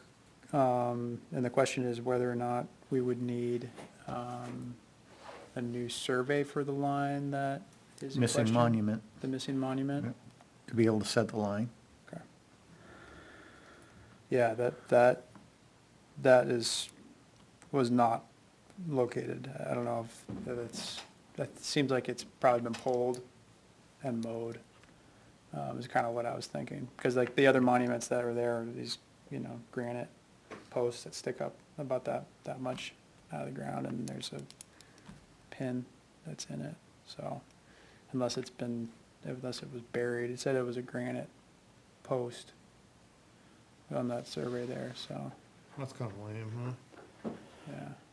Hard to find a buried granite post. Yeah. Yeah, I could bring a, metal detector out there and see if there's something, but, But it's not gonna pick up granite, yeah, but there was a, rebar set, possibly on that. in the possibly. granite, Yeah, if it's not too deep. yeah, so what's, So let's do that on the conservation account. Yes. Under, well, I guess, let's try to leave Matthias with some clear direction on what we're looking for next steps.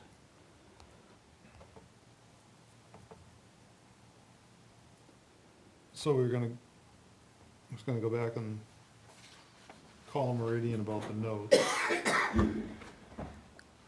get the actual, survey notes. yeah, To see what, we're trying to figure out exactly what's there, and do we wanna go back and, are we sure it's not there, or do we wanna go looking for it again, or do we just wanna get a price for a surveyor to go out there and locate it? And install a new one if it's missing. I think in this case, there's no reason to feel like we have to fast track it, so we can take it one step at a time. What do we find out? Is there something to reclaim? So let's just have him get the notes and maybe take another look at it when he's in town or there's no snow. I think,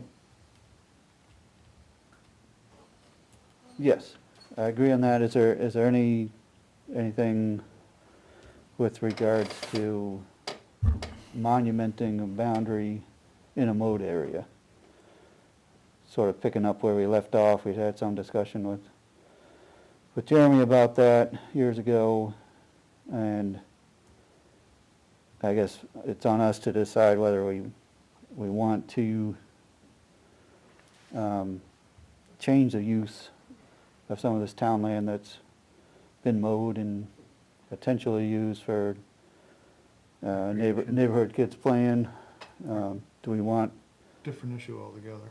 Just talking about having your corners, having your monuments in place. Nothing to do with follow-on Well, didn't you bring up that possibly that we should present this to the town council as to what to do with this, present her with this report, and where should we move with this? Does it make sense to expense more town money and move forward, send a letter to these people, or, Yeah, but the missing corner's got nothing to do Yeah. with any of that, it's just the missing corner. yeah, I mean, it's town land, you want your corners, I mean, we've done that on all of our properties. yeah. So somebody, either it's there or somebody destroyed it, one or the other. So, anything else regarding this project of ours for Matthias to help us with, or just the very limited, look into this corner situation and come up with a recommendation for resolving it in next quarterly? Yeah, I mean, that would be the only action item right now, and then we just need to think about what we really wanna do with this and see if you wanna talk to town council about it or not. About fixing the encroachment, but I'm just strictly talking about just getting the monument in place, cause it's the only missing monument from the whole monitoring here. All right, so are you suggesting we kick that can down the road as far as land use management decisions? Yeah, it's getting late. But do Fair enough. something about the Yeah. monument now and then go back and figure out what we're gonna do. Just keep, that'll keep it on the agenda too, kinda, when they do the next quarterly. Right, right. Fair enough. Any alternative wishes on this one? Nope, I'm good with that. You clear, Matthias, on action item? Yeah, I'll go look at the survey notes and just get a little bit more detail about what we know about that part of the property and, Reconstituting the missing corner. okay, What is it gonna take to secure that point for okay, our future use? got it.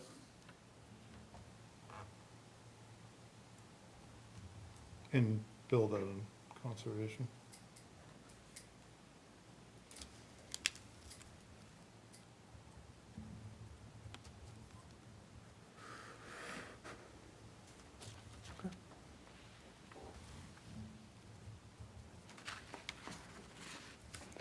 All right, Nice. working on an hour and 50 minutes here, minus 7. So we're good at hour and 3/4. What else is on your list?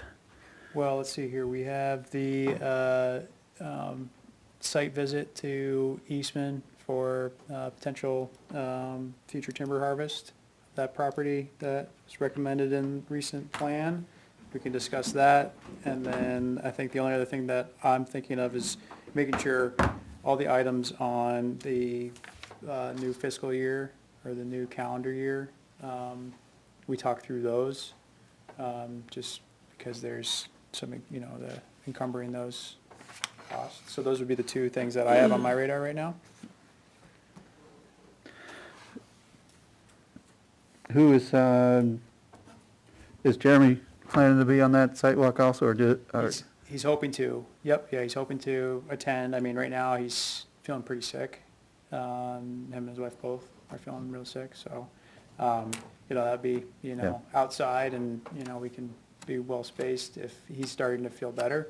That was his intention, but, I'm definitely planning on being there, and I've spent time on the property scouting this option for you to consider, and also Jeremy and I, when working on other projects in the area, we stopped by and kind of assessed it together too. So if he's not able to attend, I feel like I'd be able to kind of relay some of his thoughts. right? That's On that? this Friday at 1. Yes. Yep. And whether it's a rain or shine or snow or sleet or, Yeah. yeah, it's gonna be really bad weather. Really bad? supposedly. Yeah, Yeah, Yeah. could be snow, could be rain, could be both. Yeah, I think it's gonna Yeah. be both. Yeah. they just changed it here, it's 5 to 9 now. Oh, it's turned into snow more now? This afternoon's National Weather Service forecast pitched it all to snow for Weare. Huh, Oh, no kidding? But interesting. That's not it was, what di- I it was said. different than first thing this morning. Yeah. Huh. They changed So- it. Interesting, So, yeah. Only I thing don't you can mind, count on, I don't right? mind the snow, Yeah. but, yeah. I guess my thinking is that, you know, this is something that's on the calendar, and if we can make it happen, let's try to make it happen. Opposed to trying to reschedule is always a little more challenging. But so my preference would be to try to do a rain or shine, but I mean, maybe I'll eat my words when it's Friday morning and it's a shit show out there. I don't know. What do you guys think? Long duration thing, see if the forecast holds up, but Thursday night through Saturday morning. So it might be a time to stay off the roads. Okay. Yeah, and that For that was safety. my other thought I mean, too, is there's- actually there's- getting there. There's what we can do on the ground, but to get there, there's Gotcha. a level of hazard, and appreciate that, It's you gonna know. stay in the mid-30s. Right. 100% precipitation, 3 to 5 during the day and 5 to 8 at night. Oh, yeah, and what I'm looking at is 5 to 9 during the day and another 3 to 7 at night. So, Yeah, that's the way they really, 100 degrees. I won't be there. yeah, it just, yeah, we're gonna have problems getting folks there, Matthias. Okay, We're gonna- okay. So we have to cancel that public notice there. You know what I mean, like pick another date, maybe in January. Sure. No, that sounds good. I can, you want me to kind of throw out a date, or do you guys want to think about something right now for January? Maybe similarly like after next meeting, next I'd like January to get it meeting? in before next, if, I mean, Oh, okay, yeah. do you guys, What's the date of the next meeting? the 11th? 11th? I don't know if we could do it, you know, Friday the 6th or Saturday the 7th. Get a better option than for Saturday for me. During the week, I just can't get out of there. You gonna be out Snowville? Might then, but right now it's work. We're just so busy that fixing all my old cars. a lot of people's old cars. With the snow, we had one contractor and 4 of his plow trucks in the shop this week. Yeah, Oh, wow. sure, Oh, wow. that's, So we're thrashing to get them fixed. of course. I mean, do Good. we wanna shoot for the 7th, or Yeah, I was gonna say, throw our date out there. Yep. Yep, do the best we can. what time on a Saturday morning, or can you make a Saturday? Yeah, I can make a Saturday work. And let's see here, that's the, yep, I think I could, yeah, that Saturday the 7th, I could make happen. You know, my preference would be morning time. Yes. You know, to kind of get, you First know, thing, get it done and move on. Like 8 or? 8 or I 9. can do, yeah, I can do 8 or Yeah. 9's fine as well. 8's probably even better. Yeah. I- What? What time? 8?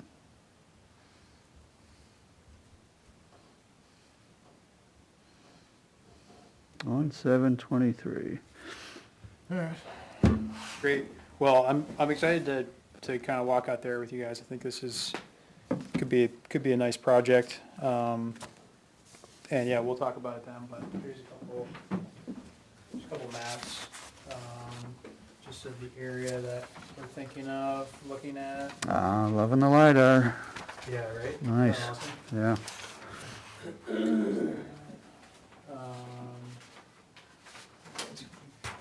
Which one of those you want? This is a harvest history map of that parcel. And so the area that we're looking at, basically, it's all walled. So this area here, so stand 2C, 4C, 4B, 2B, up into the back of the high school. So this kind of unit, this unit there, pretty much all walled, all within this stone wall, right here. The kind of land use shifts as you get into this zone pretty dramatically, or more like early, a younger forest condition. So the proposed project, we can talk about it, would be to establish a drive from the highway to a landing site, located right here. I can point that How out. far back you thinking on that landing? Yeah, pretty close. So it would be creating an access point here off the road, and then it's pretty close. It's a nice little rise, nice little flat, and it could be, it would be, a landing site, permanent improvement for continued management of this portion of the property and also an access point for recreation, if that was something you're interested in. But yeah, it's a pretty nice flow up into this area here. And up through here to start, nice, really nice young oak coming in, larger diameter pine. And then as you move up into the higher portions, it kind of goes to a little bit denser pine stand. So just kind of tending to those different areas, but we'll, it's easier to talk about it in the field, but maybe it's just like a little primer, kind of what we're thinking.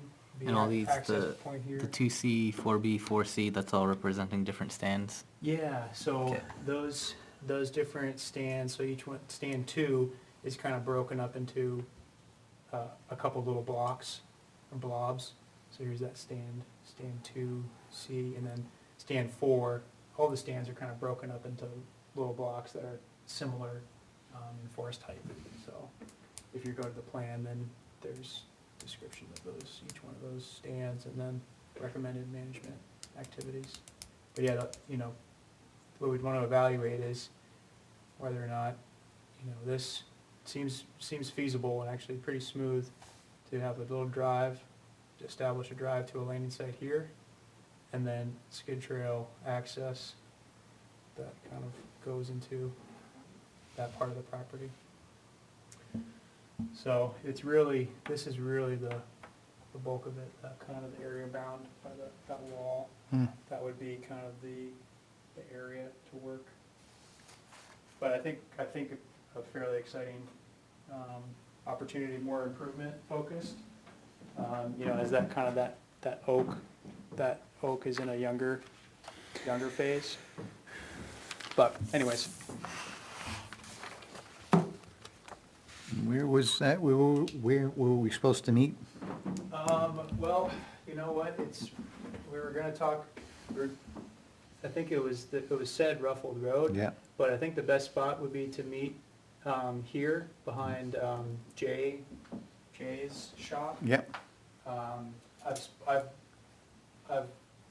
asked Jay, he rents and runs a shop Yep. there. So I've gone in and spoke with Jay multiple times, and each time I go, I knock and say, hey, Jay, it's okay if I go Park walk there, on- yep. park there, and so I could do the same thing. Yep. In advance, just like, hey, would you mind if a couple cars parked here? Because that would get us right Yep. into it.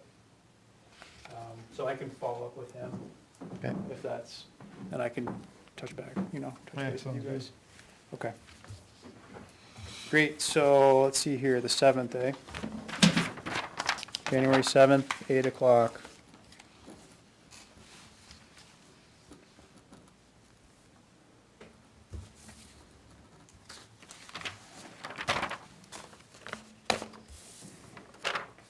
Okay, I guess the other thing was just to look through kind of the work ahead from that spreadsheet, and would be talk about the amounts to encumber, right? Mm-hmm. So I'll just move through it. Is that helpful? Yep. Okay, so we talked about the first item there, so I'm in the kind of the second block below the second green line, boundary maintenance, new acquisition, Poor Farm, so that amount is the remainder from the active agreement. That would be to complete the boundary line project for those 3 newly acquired parcels this coming year. So it's for the boundary maintenance, you create the blaze, the wound, wait for it to kind of dry out for a season, then you come back and paint it. And so all those, the boundary lines have been blazed, signed, and just require the painting to kind of bring it all together. So that's item 1. Then the habitat management. I'm not sure how you want to address this, but ideally we're going to be moving forward with Chris's work. It's some point this coming year. The So- mowing, Eastman mowing, you said? Yes. Yes, that's under conservation, doesn't get encumbered, so we're all set, I mean, Okay. we already did, Okay. yeah. Cool. It's just the forest account that has that problem. Okay. And then, the next item there is an income item potential.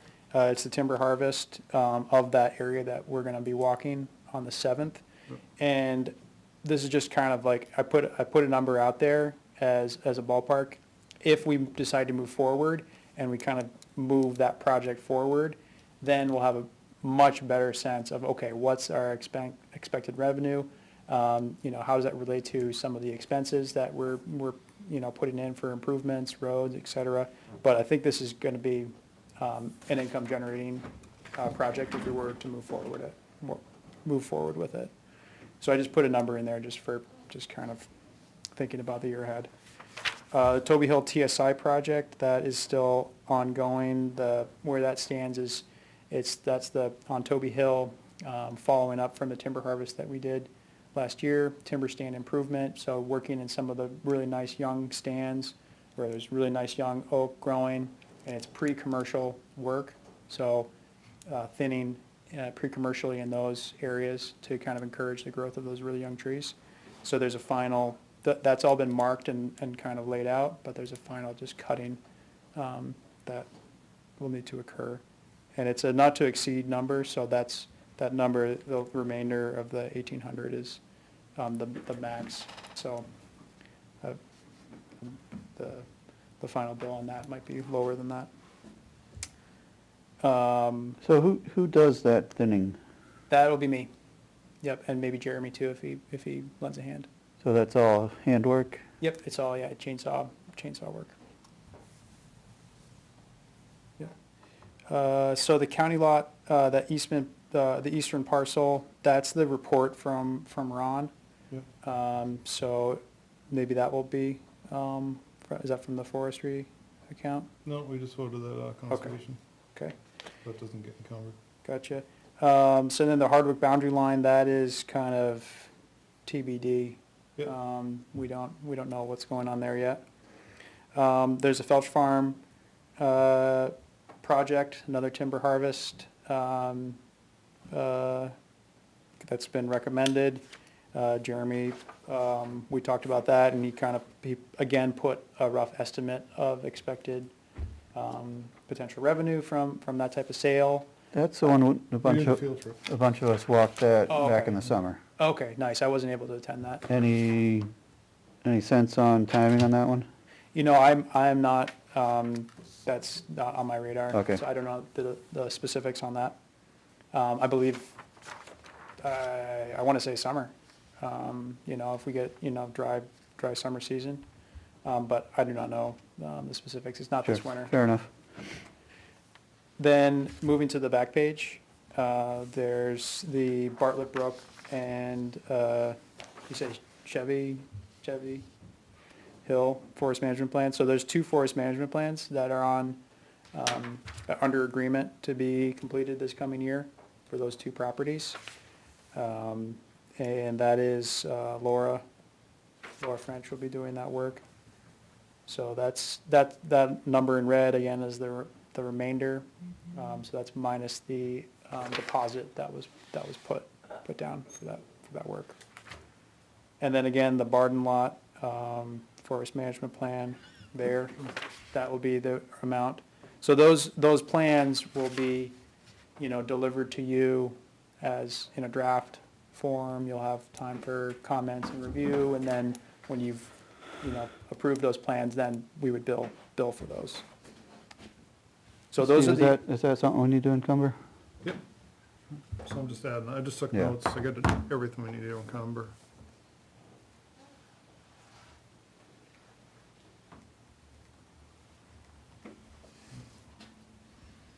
So, yeah, looking ahead, there's some nice work, nice management work. Boundary line maintenance, some of this habitat management work, the TSI, timber stand improvement, management, new management plans, and then kind of moving from the planning to the action, potentially, one with Felch Farm and potentially another with Eastman if that's a go, for income generating opportunities.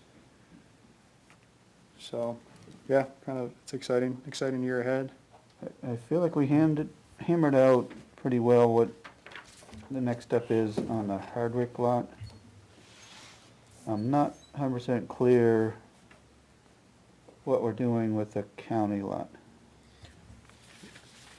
Okay, so we just talked about, so Matthias was working on the boundary issue. Ron gave him an email that described the potential that historically there may have been 3 lots. Right. One which was kind of abandoned and not paid taxes, where there was precedence where that reverts back to the town. But he didn't have detail, so what we authorize is that MTL is getting the report from Ron. We're gonna get that, and then we're gonna have to Okay, feed wait. that to Laura along with Poor Farm, so that they'll analyze both reports, decide if they need any more support, or if there's enough there, so they're gonna have to create a letter, Board of Selectmen are Got gonna it, sign got it. it. Okay, my misunderstanding's I don't know, it's, got myself turned around. You got it now? All that, right, all that we went over well in detail for the county lot. Now, is there any dispute on the Hardwick lot, or that one's just, No, that one's just a step that we need to do that hasn't been done yet? yeah, it's just a step. There's just one, one northern line that has, no visible boundary line monumentation. The corners are not monumented. There's nothing visible in the field for me to, go out there and determine where that line is. So it needs to go to a surveyor. You just need to, Hasn't happened yet, still a discussion that's in front of us. yep, that'll be in Hardwick, front of you. okay. We'll try to pursue bids for that work. So we're trying to work with the town purchasing policy where if it's under 5, I mean, technically it's proposals, I think, and then if it's over, we're gonna have to go put the contract language out for sealed bids that'll get opened out of, I think, at this meeting. Okay, So in January, you'd come back, your exploration of potential contractors okay, doesn't yield anything reasonable and it's at that dollar amount, then it's gonna have to go out for like a sealed bid Okay. type process. okay. So, Matthias, you've got 2 different properties where you need to be canvassing and trying to pull in quotes from surveyors, is that right? Just one from my understanding on the Hardwick lot, working with Ron Klamarzik, he'll prepare a report, right. on that. Yes, thank you. That's, slow, I don't know what, maybe I was dealing with some ice instead of fog, so it took a while for that to clear, right. Yeah, well, there's a lot of moving Right, parts. we're locked in with the work that Ron's already done Yeah. down the Poor Farm area that's gonna now be turned to speak towards the county, acquired county lot. And the other, there are 2 others that we acquired last year. Hardwick needs a little surveyor work. We got one that didn't look great, so he's still continuing on to try to get other surveyors to speak on that one, the Hardwick. Yep, exactly. And the third one, Barden, one we bought from Barden, is moving forward, Yeah. got past that hurdle. Great boundary, and looks like a Boundary's really been nice little blazed lot. and no surveyor needed on that one. Yep, Moving towards the plan for it yep, next year. exactly. Okay, thank you. Sorry about that, guys, it just, We'll have to keep straight, we just went over a ton of stuff, Andy. yeah. All right, what'd you come up with, Steve, on encumbering and, Okay, so, not like completely understand, I think I got the grasp of the sheets from Beth, so I'm looking at what MTL said, I mean, it looks like, Matthias, should we start calling you MCC? I don't know. I think we call me whatever you want to call me. Call you Meadows End, okay, Yeah, So, that sounds a little easier. yeah. So, yeah, I mean, let's just say that, so right now we're starting with 32,185. A little bit of this 526 that we've got bills for is actually coming out of the conservation, but if we just say minus 500 there, that gets us down to 31,685, and then we are going to encumber 10,117. Yeah, I can confirm that number you just said, that's what I got too, for Good. encumber, yeah. Okay.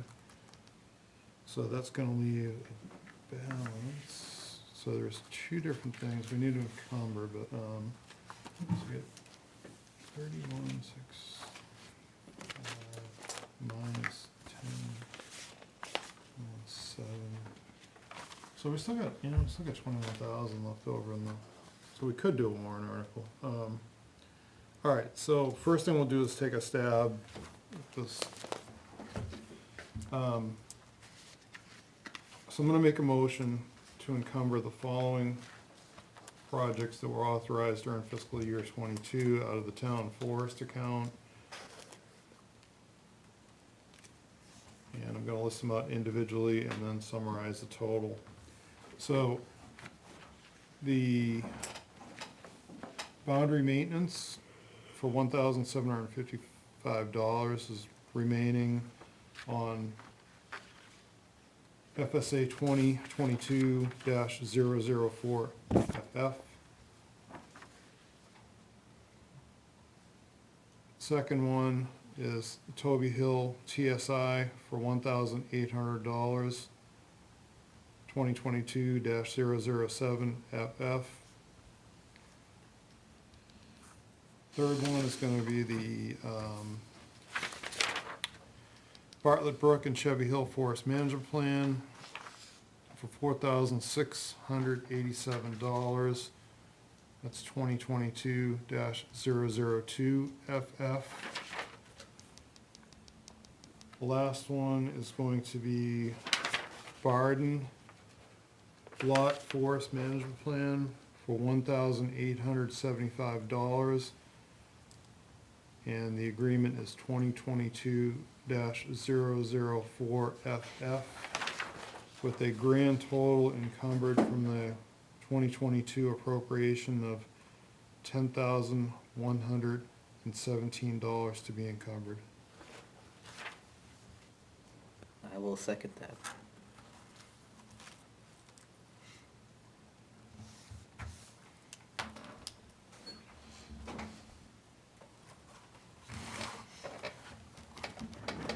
Speaking to it, Naomi mentioned earlier, billings against the town forest account related to the town meeting allowance. Yeah, this doesn't exceed that. This is all stuff that we authorize up to that amount. Remember, we were tracking that early in the year, so there's nothing new. So what we're saying is we check those numbers before approving these Yeah. forestry services agreements. Yeah. And that covers it. Yes. But that allowance was, last year's allowance was how much? You remember, was it 20, 25? Or was it 30? Might have been 30 last year. Might have been 30 last year. Yeah.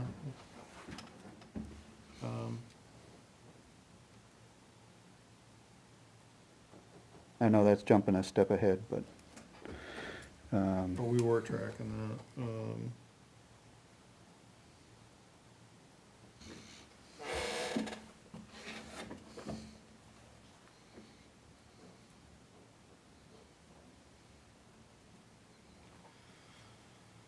all right, so I got Steve's motion, seconded by Mike. We're usually at the back of this thing, right? It was, One of the last ones, yeah. 30. So yeah, we didn't hit that.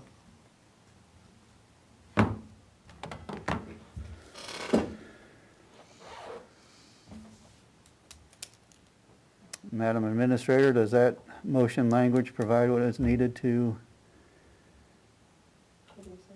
afford access to the funds to complete work promised last year. Yeah, Beth will just have to subtract it. Yep. Any further discussion within the commission on the motion on the table? Nope. We got a pretty good understanding of it? All right, there being none, all in favor, say aye. Aye. Aye, that's all in favor.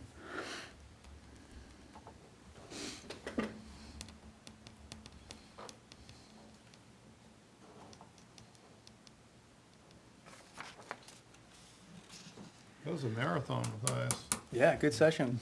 I have, one other item that, I have a updated hourly Yeah. FSA for 2023 as the other one expires, so. I don't know if you wanna take a look at that. And same deal as what we have currently. I'll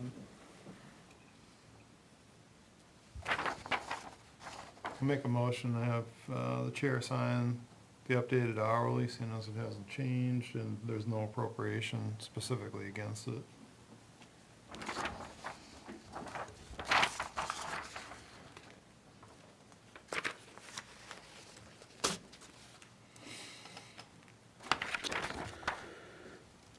Now, the only question on this is, should we change FF to FF/CF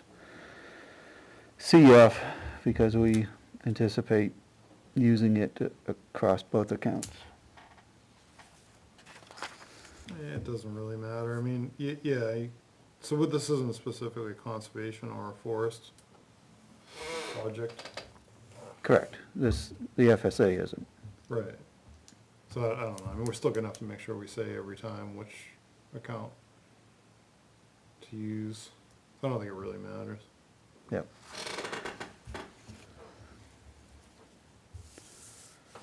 Can I just see that, Steve?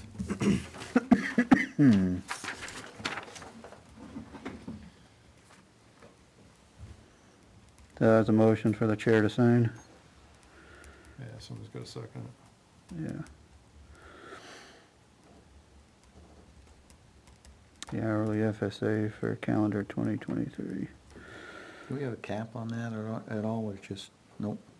No, we just authorize it for whatever It's we're just, gonna. it's just, Yeah. you know, it just Meadows in telling us that we're not gonna sock you for 85 next year. Yeah. So, I second it. all right, we got a second from Mark. Further discussion on it? All in favor, say aye. Aye. I would say thank you for not going up on us in these difficult times. Yeah. 'Cause Yeah.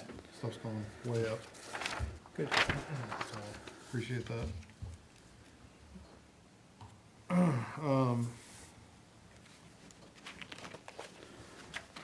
There's a lot of stuff. Yeah. Good job, man. Appreciate you coming in and doing that. Yeah, for sure. Yeah, I feel like we covered a lot today and There you go, sir. moving in a good direction. Marathon. So can I bring up a potential Well, it's a big question, yeah. warrant article? Yep. So by my calculations, there's a balance of 21,568 in the town forest account after we encumbered and what we just, what's getting paid tonight. So this, the warrant article doesn't mean you have to spend anything, but without the warrant article, you can't spend anything. You don't tap it at all. You just build it. So, I mean, what I would suggest is that we use the standard language and put in $20,000. What I've got here is, I had the 2021 sitting there, but I think it's, so the town raise and appropriate the sum of $20,000 to allow the Conservation Commission to secure contracted services with a licensed forester for forestry services, including plan updates, harvest layout, harvest management, forest inventory, invasive species control, and other related services. And to allow the Conservation Commission to contract or purchase materials and service for maintenance and upkeep of town forest. Good night, sir. With Night, that- Messiah. Thank you. Thanks, Um, guys. Am I all set? Yeah, Yeah, absolutely. you're good. Good. Yep. Yeah, man. Thank you. Thanks for coming down. Yeah, for sure. Thank you. Yep. And to fund this appropriation by authorizing the withdrawal of the sum from the town forest account. And at deliberative last year, we had a request for including mention of and trail activity or trail something. Forest, we'll just call it trail maintenance / development. Yep. Was that Bruce? Was that Bruce? I think Bruce kicked that forward. Someone did.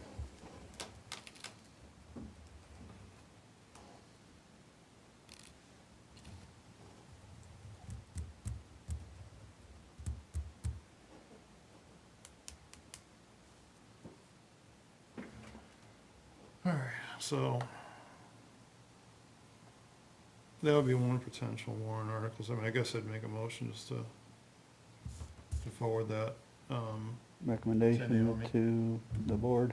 Yeah, just send it to the board. That's all set to fire off.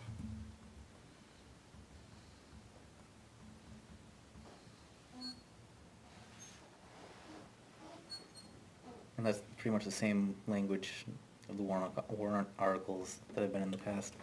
Yeah, and then I With the think, addition of the trail language. I think the Board of Selectmen and probably Naomi always looks at these things and wordsmiths them if they need it, Okay. right? Then we run it by town council Yeah. as well as the RAS of Weare. Yeah. So yeah, I'm gonna give them this general gist, and if there's something, All right, yeah, I'll second it. Further discussion? There being none, all in favor say aye. Aye. Aye. That's all in favor. I have like one other warrant article question, if you wanna entertain that now, or, okay. Absolutely, now's when it's starting to come together, so. So do you know, we got this trails thing hanging over our head, and we're not really getting anywhere with it. I don't know if we wanna just throw some sum on the, you know, as a warrant article to implement, you know, a portion of the Sinuosity Trail Development Plan. You know, just ask for like $250,000, to, you know, put trails out at Eastman, or, I don't know if I have that, the actual plan handy right in front of me, but, you know, obviously the cost has gone way up. Yeah.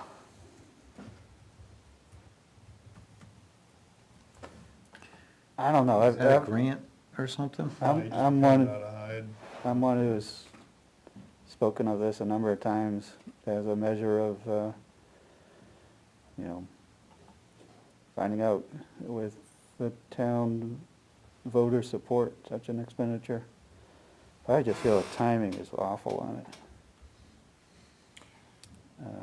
We kinda made that promise last year, or the year before, whenever it was. Last year. Was it last year? Yeah. Yeah, but I think in our discussions is that we need to get a subcommittee developed, that there's gotta be a spearhead, somebody that's willing to take it on, and till that happens, I don't see, you know, we ourselves can't really do that, we need to get somebody that's willing. And in the discussions with the planning board was that No one jumped on it. no, Right. The, you know, I was shocked that Parks and Rec, yeah. didn't even wanna come talk to us about it. Oh, I didn't know Nothing to that do we with it. reached out to them. Oh, That was- yeah. Okay, because that was where I thought we should go with it, but okay. It was like, it was Lisa, like, yeah, thanks, but no thanks. It's like, what do you do, right? I mean, so you can just, you know, you can just throw money at this contractor that's reputable and tell them to have at it, and then you're gonna have to keep throwing money at them to Right. maintain it. Exactly. and this ain't the time right now, I think, to be throwing money at that. If somebody wants to head it up, see if we can get grants and stuff and assist it, be 100% for that, but for us to just throw money at it to make trails, 'cause a couple of people want trails. It's a Yeah. volunteer effort, you know, we brought that up with the Snowmobile Club. It's a volunteer effort to get it done, and if it wasn't for the volunteers, we wouldn't have it. You know, it's funny, like, I'm seeing some towns, and it's more like the more kind of developed sort Yeah. of trails, like, especially in Maine, I don't know where the money's coming from, but they're building, you know, they're just forking out money and building stuff. Well, Because that's friendly the- private landowners too. Yeah, but part of that, it is on private land, but a lot, like the snowmobiles, they prove to the state the amount of revenues, dollars it brings in, snowmobiling, that they put, I don't know, it was $8 million into the snowmobile clubs and stuff to maintain and improve the trails because of the revenue it brings in. We They did don't that a have little that bit in up state. in Berlin, right? What? They did a little bit of that in Berlin, didn't they? Well, they have the Jericho for the Right. ATV Trails Park, The state park up there. but Oh, okay, the okay. snowmobile trails is all volunteers through Bureau of Trails. Okay. So, Steve, in terms of meeting an obligation from the years past, I think us having a discussion from time to time at meetings, asking for a volunteer to step up to take on that role is fulfilling that obligation. That's what we said we would do. And I don't know that I'd want to put it out as a warrant article, just because that, so with, let's say we get the 250, right? And then 5 years from now, do we ask for another 250 for the maintenance on it? You know what I mean? That's, I don't know. I don't know if Yeah, that's I the, don't know if you build it and they can't, you know, then they'll Then come it's- and get interested. if Okay, it'll be, sure, You know, if it'll be a yeah. catalyst or not. But no, to implement that whole plan from Sinuosity, I mean, I bet you it's probably all of that and more, you Mhm. know? I've been walking a trail out in the western part of the state, just something to do while waiting for a kids program to work through, and then thinking about it, it's like, there's a lot involved in making a trail that shows itself in you know. Just the yearly maintenance. I mean, I think what a lot of people are thinking about, you could practically walk 4 people side by side up a trail. It's like, I think people are thinking about when they're like, well, the trail I like, it's, you know, you can practically meander side to side, and you get to the width that you need to, you know, clear for snowmobile, for a grooming machine. And that is, Big in job. a place where there isn't anything, Mhm. that's a great undertaking. You know, it's not taking an old rail bed and removing ties or covering them over so that you know, can bike easily. This is a very substantial endeavor, even on a small parcel. Yeah, I mean, places that are really successful at trails seem like they started with some kind of infrastructure in the first place that they converted. Yeah. Yeah, but I can just tell you, that little reroute we did on the conservation land, Yeah. that was a machine. It was probably 10 guys over multiple weekends Mhm. for that little piece. Yeah. That wasn't even 100 yards. And part of that was, 20 yards. well, it went on the private property, but Mhm. between that, but, and that had a lot of it done with the logging. Mhm. But you gotta clear the slash, you gotta, That was a nice water crossing you put in there. That well done. Yeah. I think the optics, I think the timing is just, makes it hard for me to support, or to be able to make a straight-faced pitch for it at this juncture. we would have to get some involvement, somebody, you know, like in Goffstown, they have the green trail for the railroad bed that they have. Mhm. You know, that's a group of people that have taken that on, and do we have that here? I haven't seen it. Haven't either. There was supposedly some biking group, and I don't know what they were, you remember Andrea was going, I don't Right. know what the deal was there. Yeah, you're right, I don't know. We're certainly not, Equipped to do it. not us, yeah.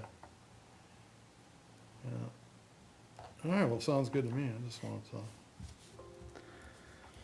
mention it. So I'm just gonna email you all this, the article we approved, and that will be it for this year. I think so, yeah. Okay, and then Naomi, you would just forward that to the Board of Selectmen?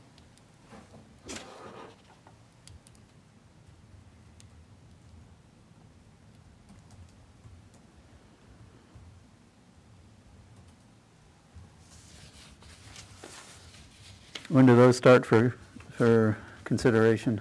When does the board anticipate? We should probably be starting to put together the warrant shortly after Christmas. Yeah, it's coming right up.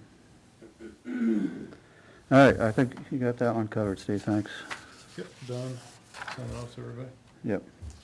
Cool. All right.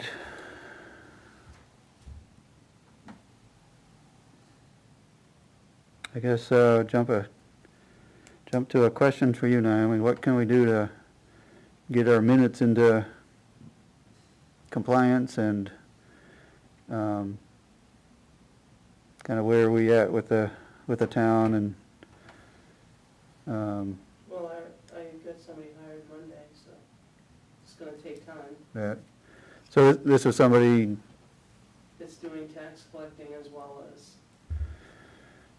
minutes for zoning and planning. it's gonna do a lot of minutes, yes. Well, good. Glad you've been able to attract some interest. Yeah, no, she started on Monday, but I stuck in the tax office, because that's where my need is right now. Oh, yeah. Good reminder. Yeah. I was like, oh, I don't think I paid that one. And that's only one more week, next week I do, so, Right. Yep. and then after that, she'll attack the file or start the file. And then we're running rampant with sickness anyway, so, building department was closed yesterday. Nobody was here. I had 3 people here yesterday, that was it. So if one of us at this table over here wants to take a crack at the minutes, is there any reason why we shouldn't, or for, I mean, you guys can do it, but I didn't think there was any, it was explained to me that, you know, Mike decided to do the secretary, but it was not to do the minutes. Right, That's how right. it was explained. yeah, The other planning board has a secretary, they don't do the minutes. He does on their sidewalks. Because nobody, it's not on TV. right, or right, anything you like can't that. capture it that way. So someone that goes on the sidewalks does the minutes. So the plan is work through a backlog and, Yeah. okay. Any other thoughts on the commission with agenda item number 1?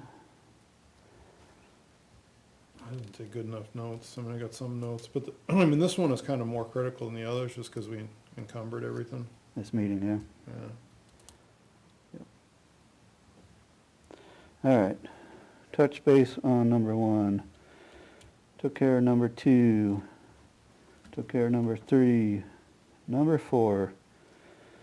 Steve, you want to jump at the Bank Schmidt acquisition findings, observations? So the shooting range Yeah. in the pit.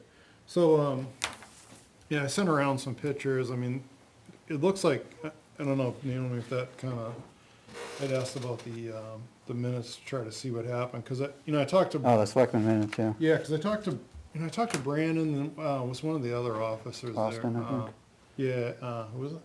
Austin, maybe? No. Was another A.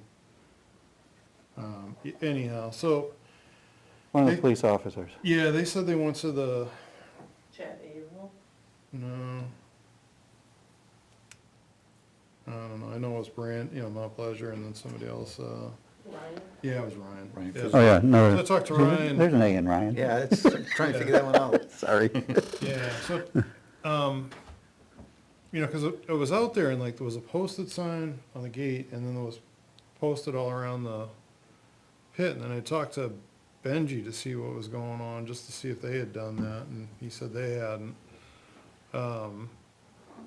So it turns out and there was that police, shooting range sign out there, which was kind of confusing, because I mean, the gate's like way far away from the pit. So I went back and looked at kind of the Warren articles, and originally, there was nothing about shooting in there. It was about extracting gravel and, turning in, I think it was like 20 acres into a ball field. So the whole thing is like set up under conservation currently. So that's one of those ones, if you look in the New Hampshire Municipal Association, it's kind of questionable whether the selectmen even are allowed to authorize anything on that. And so we don't really know the crux of what got authorized, and certainly, you know, posting conservation land, I mean, the gravel pit makes sense to post just because it's an active mining operation. But that road was like, that blocks access to an awful lot of that, if that road really was. I think what they really meant to say was no wheeled vehicles or something, but they did yank the no trespassing sign off that fence, but we really should have been in the loop on that.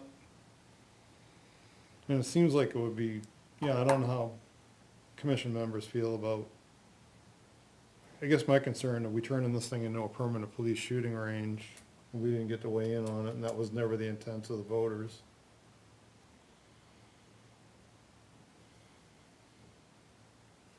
It goes, the crux of it goes to the, just the land management decision. I don't think,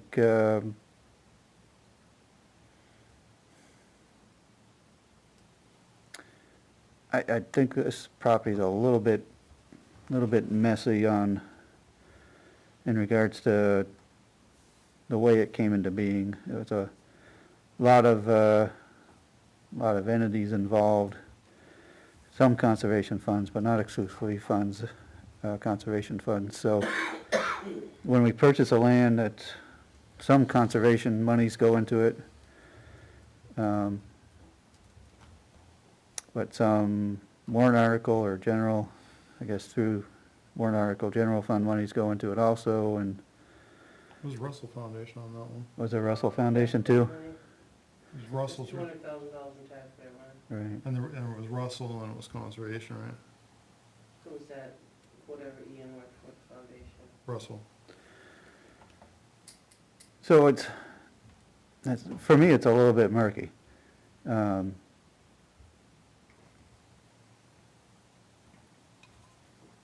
There's a field there which, Have they started using it? Yeah, Interesting, no? they're out there shooting. Yeah, and they're right on the boundary where they're shooting. That pit is literally right there on Brown's boundary, right up against it.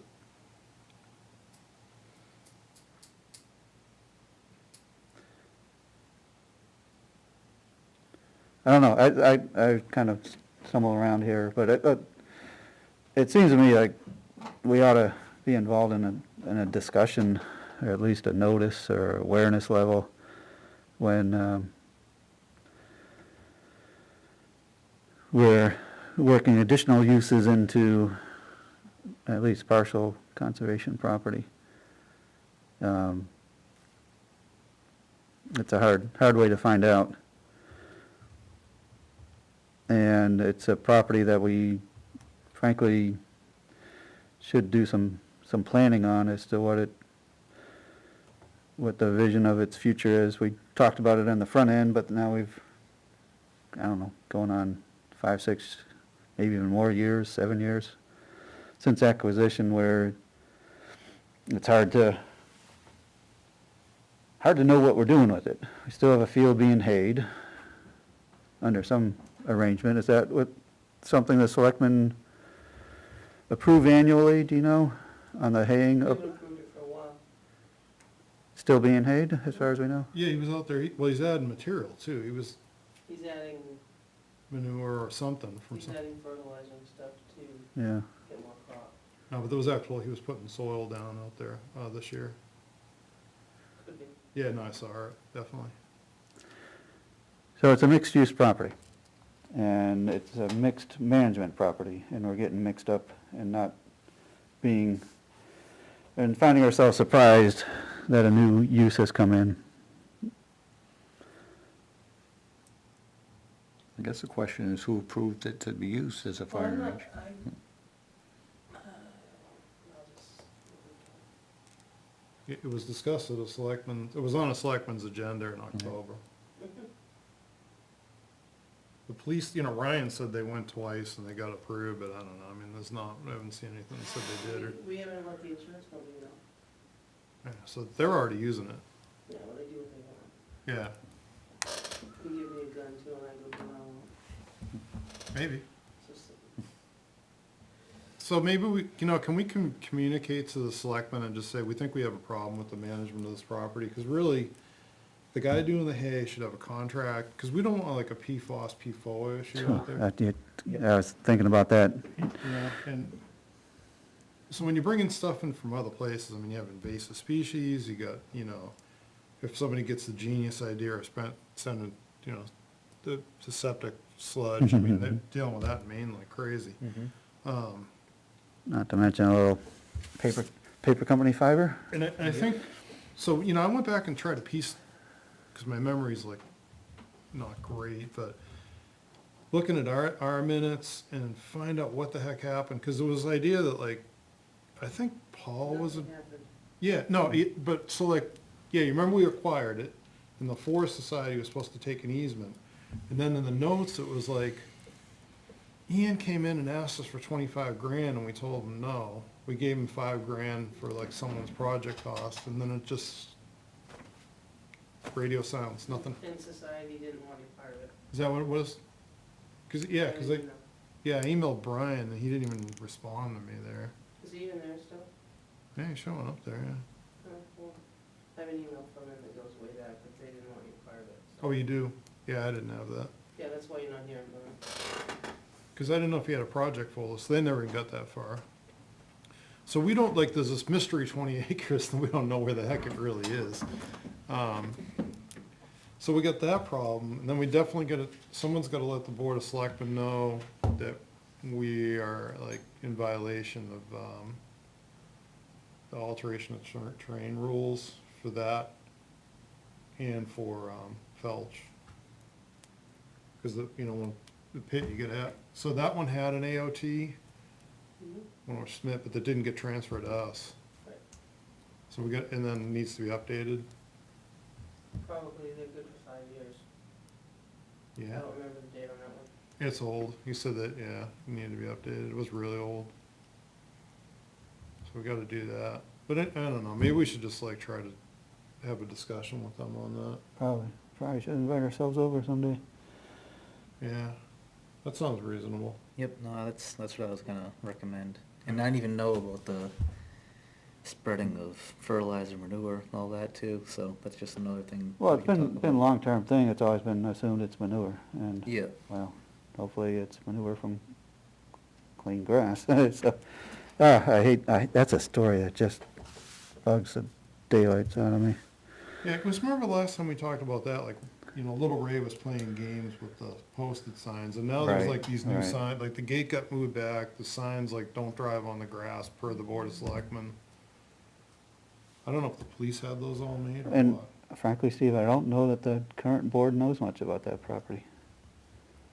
Well, except for that they I had a discussion with the police at some point. or Right, Something, I right. don't know. So, yeah, we ought to get in there and just say, hey, that's, I think we should treat it much like a logging contract and just the specifics on what you can and can't do for the hay. What the hey, absolutely. Yeah. So, like I say, it's a multi-use property that's management mess.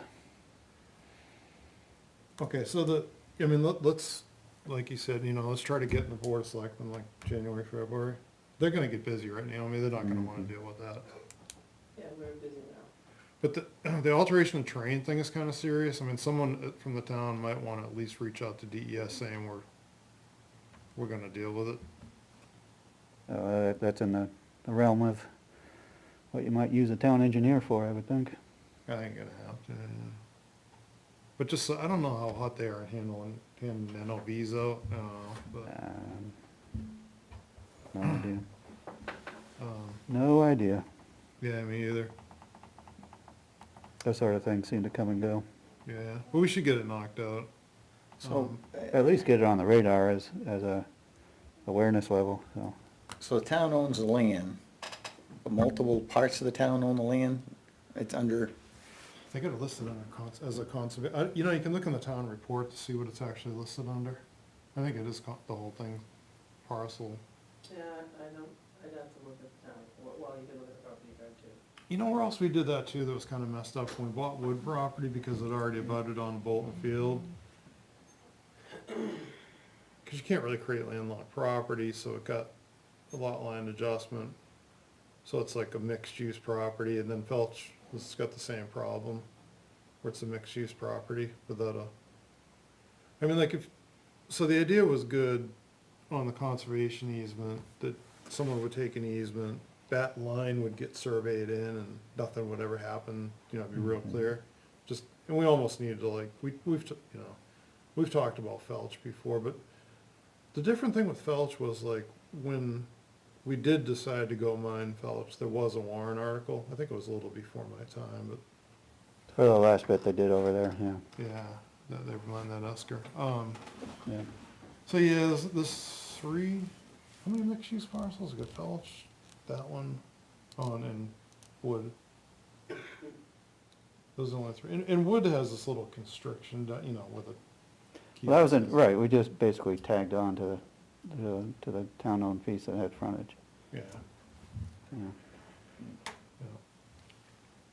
Yeah, the rest of them don't have that issue. And I think the point where we bumped into the alteration of terrain deal was wondering what the reclamation plan is for the Bank Schmidt parcel. I mean, what is the plan for when the gravel runs out, when the play's done? Well, you gotta have that. Discussion about ball fields. There was, Yeah. yes, early on there was, yeah. How that's ever gonna work in there is beyond me. It's in there quite a ways. It's It all the is, way in yeah. there. Yeah. Didn't even know it was there until I saw Google Maps of it. Right, right. Yeah. So the other part of that is like, so that's a contractor, right, Naomi, that's in there doing with the excavator and the, The- Or that crusher back there. it was, It would be the town. no, I thought that's not our excavator, it's huge. Oh, you don't know. Link belt? We have a No. big link belt. All right, well, Yeah, but they might have they hire a crushing company to come in Yeah. at a specific time and then he's gone. Yeah, yeah, is that ours, or that's the No. contract of that? they hire it out. There was a really big excavator in that, so anyhow, the long and short of it is, who's ever running that excavator, I mean, like, so the wetland's like 5 feet away now on one side of that. So we should make sure it's conveyed not to go any further that direction somehow. Good thing it's not a river, you have an avulsion. Yeah. Run those excavators a little bit too close to the bodies of water, bad things happen. So I don't know what we do with Sometimes. that, just make sure they don't, I mean, who do we even convey that to, not to go any further that way? Any ideas, Naomi? Let's try to figure out the property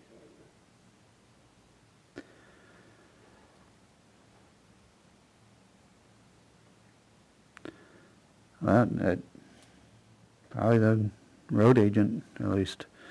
DPW director, if not one and the same. Do we have a new one? We don't have a fire chief, we don't have, we're DPW. in tough shape. Wow. Yeah, it just talks about the active gravel on the lot. Talks about the plan. Let's see, 20-foot wide section of lot reaches frontage between the two lots with adequate frontage. 5.5 acres from road.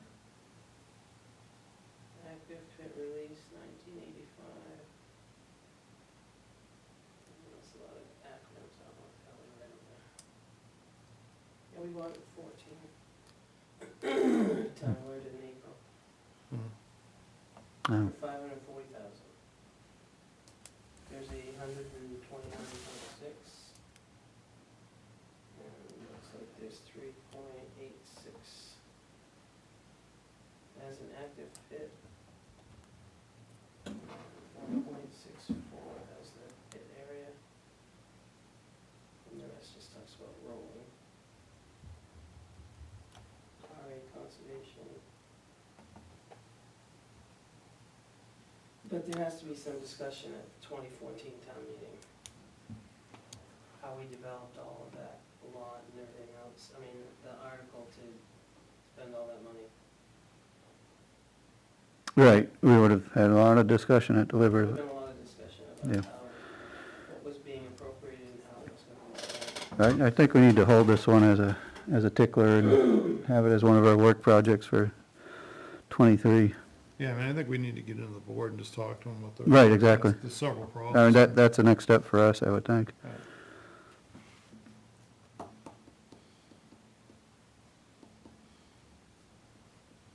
Yes, and the piece next door too, which has the red barn. That's a 43-acre piece. Yeah, do we own that, the barn? We own the barn, What are we doing with that? the red barn. Yeah. It's, we have a lease with the Historical Society. Try to fix it. Sherry will tell you all about it. We bought that in December of 14. Oh, that was the cemetery. It's going to be the cemetery, yes, that green cemetery. You know, but it was in there, it was like the terrain, you can't go very far back, so you hit like awful wetland and everything else in there. Wonder how many acres the cemetery. I don't even know how a green cemetery works, other than I didn't think it was legal that you just sprinkle stuff everywhere, but. News Huh. to me, Oh, for like the natural burials, I gotcha. yeah. A lot of wetland in there though, That's real a land wetland. deal. Excuse me.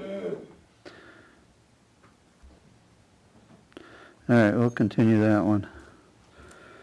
Any other thoughts before we move on? All right, we covered number 5, covered number 6. Any update on getting the buildings demoed and cleaned up? 7:05, I actually got the answer from them. Really? They went out on 10/24 and did it, and the North Stark parcel, several materials tested positive for asbestos. Within the structure, including window glazing, interior and exterior caulking, and some cementous paneling around the chimney and the fireplace. And then they did the Buzzell Hill, and there's also asphalt, the asphalt shingles tested positive for asbestos, so. They inquired as to what we were gonna do next, but I only get this at 7:05. So do we have to abate that? As far as the abatement and overall demolition work is concerned, do you have anyone in mind?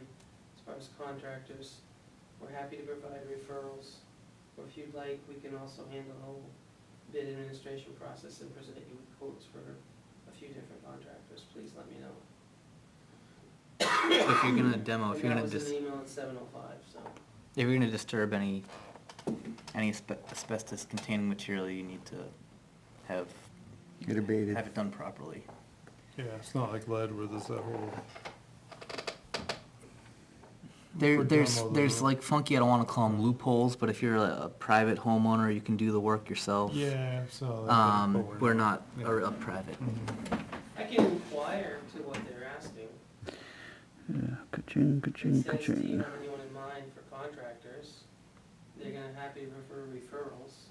Well, so we're just looking for abatement because we're gonna do the demo ourselves, or we were when Benji was there. So we just need someone to do the abatement work. Right. So I guess I could reply back to him and ask that. Yeah.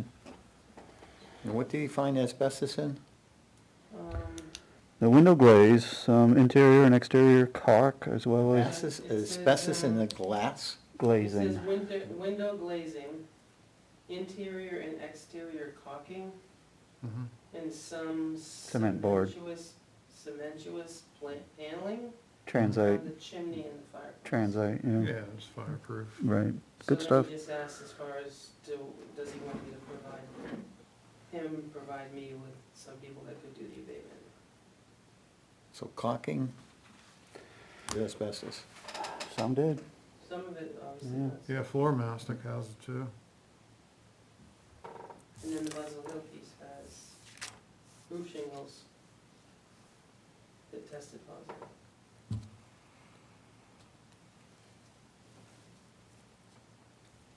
Gonna be cheap. Yeah, we probably ought to test, what's her name's cabin too.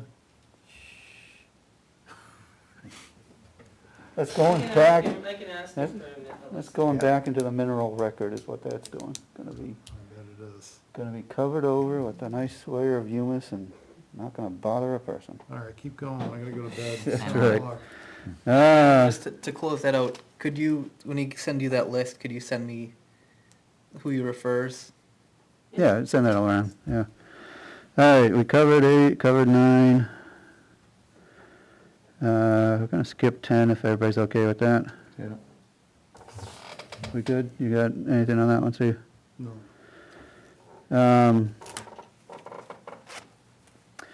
Number 11. We discussed this before. We have, Yeah. You send it to me, I send it to her, just like everybody else does. No, we were kinda saying though, is like, we had a quick discussion about, Laura's kinda the Board of Selectmen's council. I mean, we can call it municipal association, but like say in the case where there is a specific RSA that there's a few, like for conservation land or town forest, like literally, at least when I was reading the, and I'm not a lawyer, but when I was reading, I think it was municipal associations, they were saying like the Conservation Commission is tasked with doing the management and permissions on things on that parcel. So, it's just like, in those cases, it would be neat to have a kind of independent sort of voice in there, but that's kind of the thought there, So right now, like if we want to just run off and ask municipal council, they might kind of weigh in, but they already got something on the web on that particular issue. But that's all that was all about.